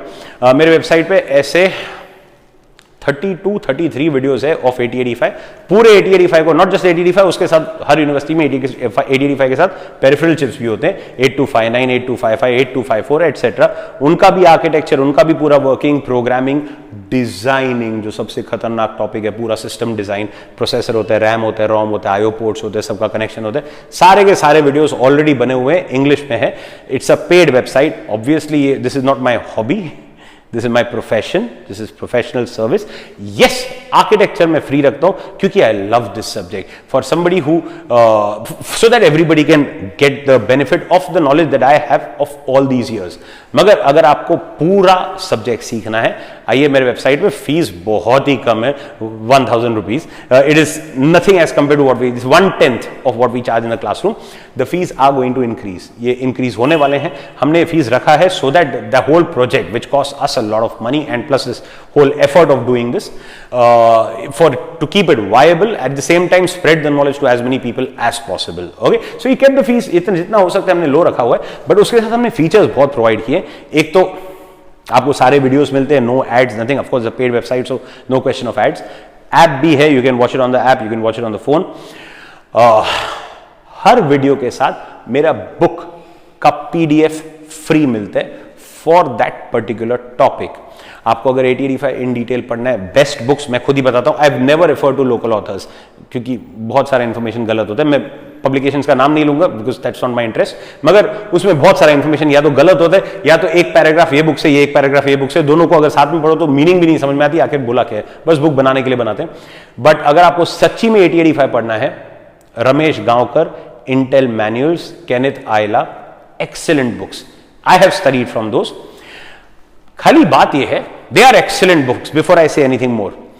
वो सब 1000 पेजेस के बुक्स होते हैं, 700-800 पेजेस के बुक होते हैं। Intel manuals the different thing all together. उसका जो लैंग्वेज होते हैं वो बच्चों को समझ में नहीं आते, और इतने बड़े बुक्स होते हैं कि उसमें जो काम की चीज है वो बाकी ओवरलोड ऑफ इंफॉर्मेशन के साथ गायब हो जाती है। तो उन सब में से, और प्लस मेरे खुद के अंडरस्टैंडिंग ऑफ दिस सब्जेक्ट, जो इतने 18-19 सालों से पढ़ा रहा हूं, 50-60 हज़ार बच्चों को पढ़ा चुका हूं इन फिजिकल क्लासरूम्स, जो नॉलेज मेरे को मिला है उसके हिसाब से मैंने अपनी बुक बनाई है। आज से नहीं, बहुत सालों से, जब से पढ़ा था तब से बनाई, उसको हर साल इंप्रूव करते जाता हूं, उसका नया एडिशन निकालते रहता हूं। तो वो बुक हम अलग से सेल करते हैं, मगर अगर आपने वीडियोस के लिए सब्सक्राइब किया, आपको बुक प्रैक्टिकली फ्री मिल जाती है in the form of PDF for every topic. जो टॉपिक का आप वीडियो देख रहे हो, उसे अभी आर्किटेक्चर देख रहे हो, वो बुक का 6 पेज जो आर्किटेक्चर का पूरा डिस्क्राइब करते हैं वो साथ में होएगा। तो इससे फायदा ये होता है कि मैं चाहता था तो पूरा PDF एक साथ दे देता था 300 पेज का, मगर फिर वही होता है, वापस 300 पेज में आप ढूंढते रहोगे मेरा टॉपिक किधर है। इधर आपने वीडियो देखा, टॉपिक समझ गए, बस एक बटन को आपको क्लिक करना है, सामने PDF आ जाएगा, उसको आप डाउनलोड भी कर सकते हो, आपको स्क्रीनशॉट ले सकते हो, जो करना है। वीडियोस को भी अगर आप हमारा ऐप यूज करते हैं तो ऐप में आप वीडियोस को डाउनलोड कर सकते हैं, फिर उसको आराम से बैठ के फुर्सत से घर में देखिए, विदाउट योर इंटरनेट कनेक्शन और व्हेन यू ट्रैवलिंग और व्हाटएवर। जो सब्सक्रिप्शन है वो 6 महीने के लिए एक्टिवेटेड रहता है। आपने आज सब्सक्रिप्शन लिया, अगले 6 महीने तक आप हर वीडियो जितनी बार चाहे देख सकते हैं, there is no limit to that. जितनी बार देखोगे और गहराई से बातें समझ में आएगी, लाइक योर फेवरेट नॉवेल्स और favourite tech books, whenever you read them, you want every time you read them. मेरा खुद का एक्सपीरियंस है, 12th standard NM mystery I think physics का बुक था, कम से कम 10-12 बार पढ़ी थी वो बुक, और हर बार हर टॉपिक पढ़ो, उसमें से और ज्ञान मिलता है। Anyway, so you not kept a limit, आपको जितनी बार चाहिए आप वीडियोस देख सकते हो। और एक सब्सक्रिप्शन पे 3 डिवाइसेस एक्टिवेटेड होते हैं, तो आपका फोन, आपका लैपटॉप, आपका टैबलेट, तीनों एक ही सब्सक्रिप्शन पे चलेंगे, उसको अलग सब्सक्रिप्शन लेने की जरूरत नहीं है। You may want to share it with your friend, मगर एक टाइम पे एक ही डिवाइस देख सकते हो, और 3 डिवाइसेस के ऊपर नहीं चलेगा, अप टू 3 डिवाइसेस यूज होते हैं। आज आपने सब्सक्राइब किया, उसके बाद even if the price increases it doesn't affect you. जितने भी वीडियोस में उसके बाद भी ऐड करूंगा, सारे के सारे आप देख सकते हो अप टू 6 मंथ्स, जब तक आपका सब्सक्रिप्शन वैलिड है। I want you to get the benefit of understanding subject, because ये एक ऐसा सब्जेक्ट है, एक बार आप समझ जाओ, you'll fall in love with it. I hope you understood the whole architecture. I enjoy the subject. I hope you enjoyed learning it also. Wish you all the best. Do it.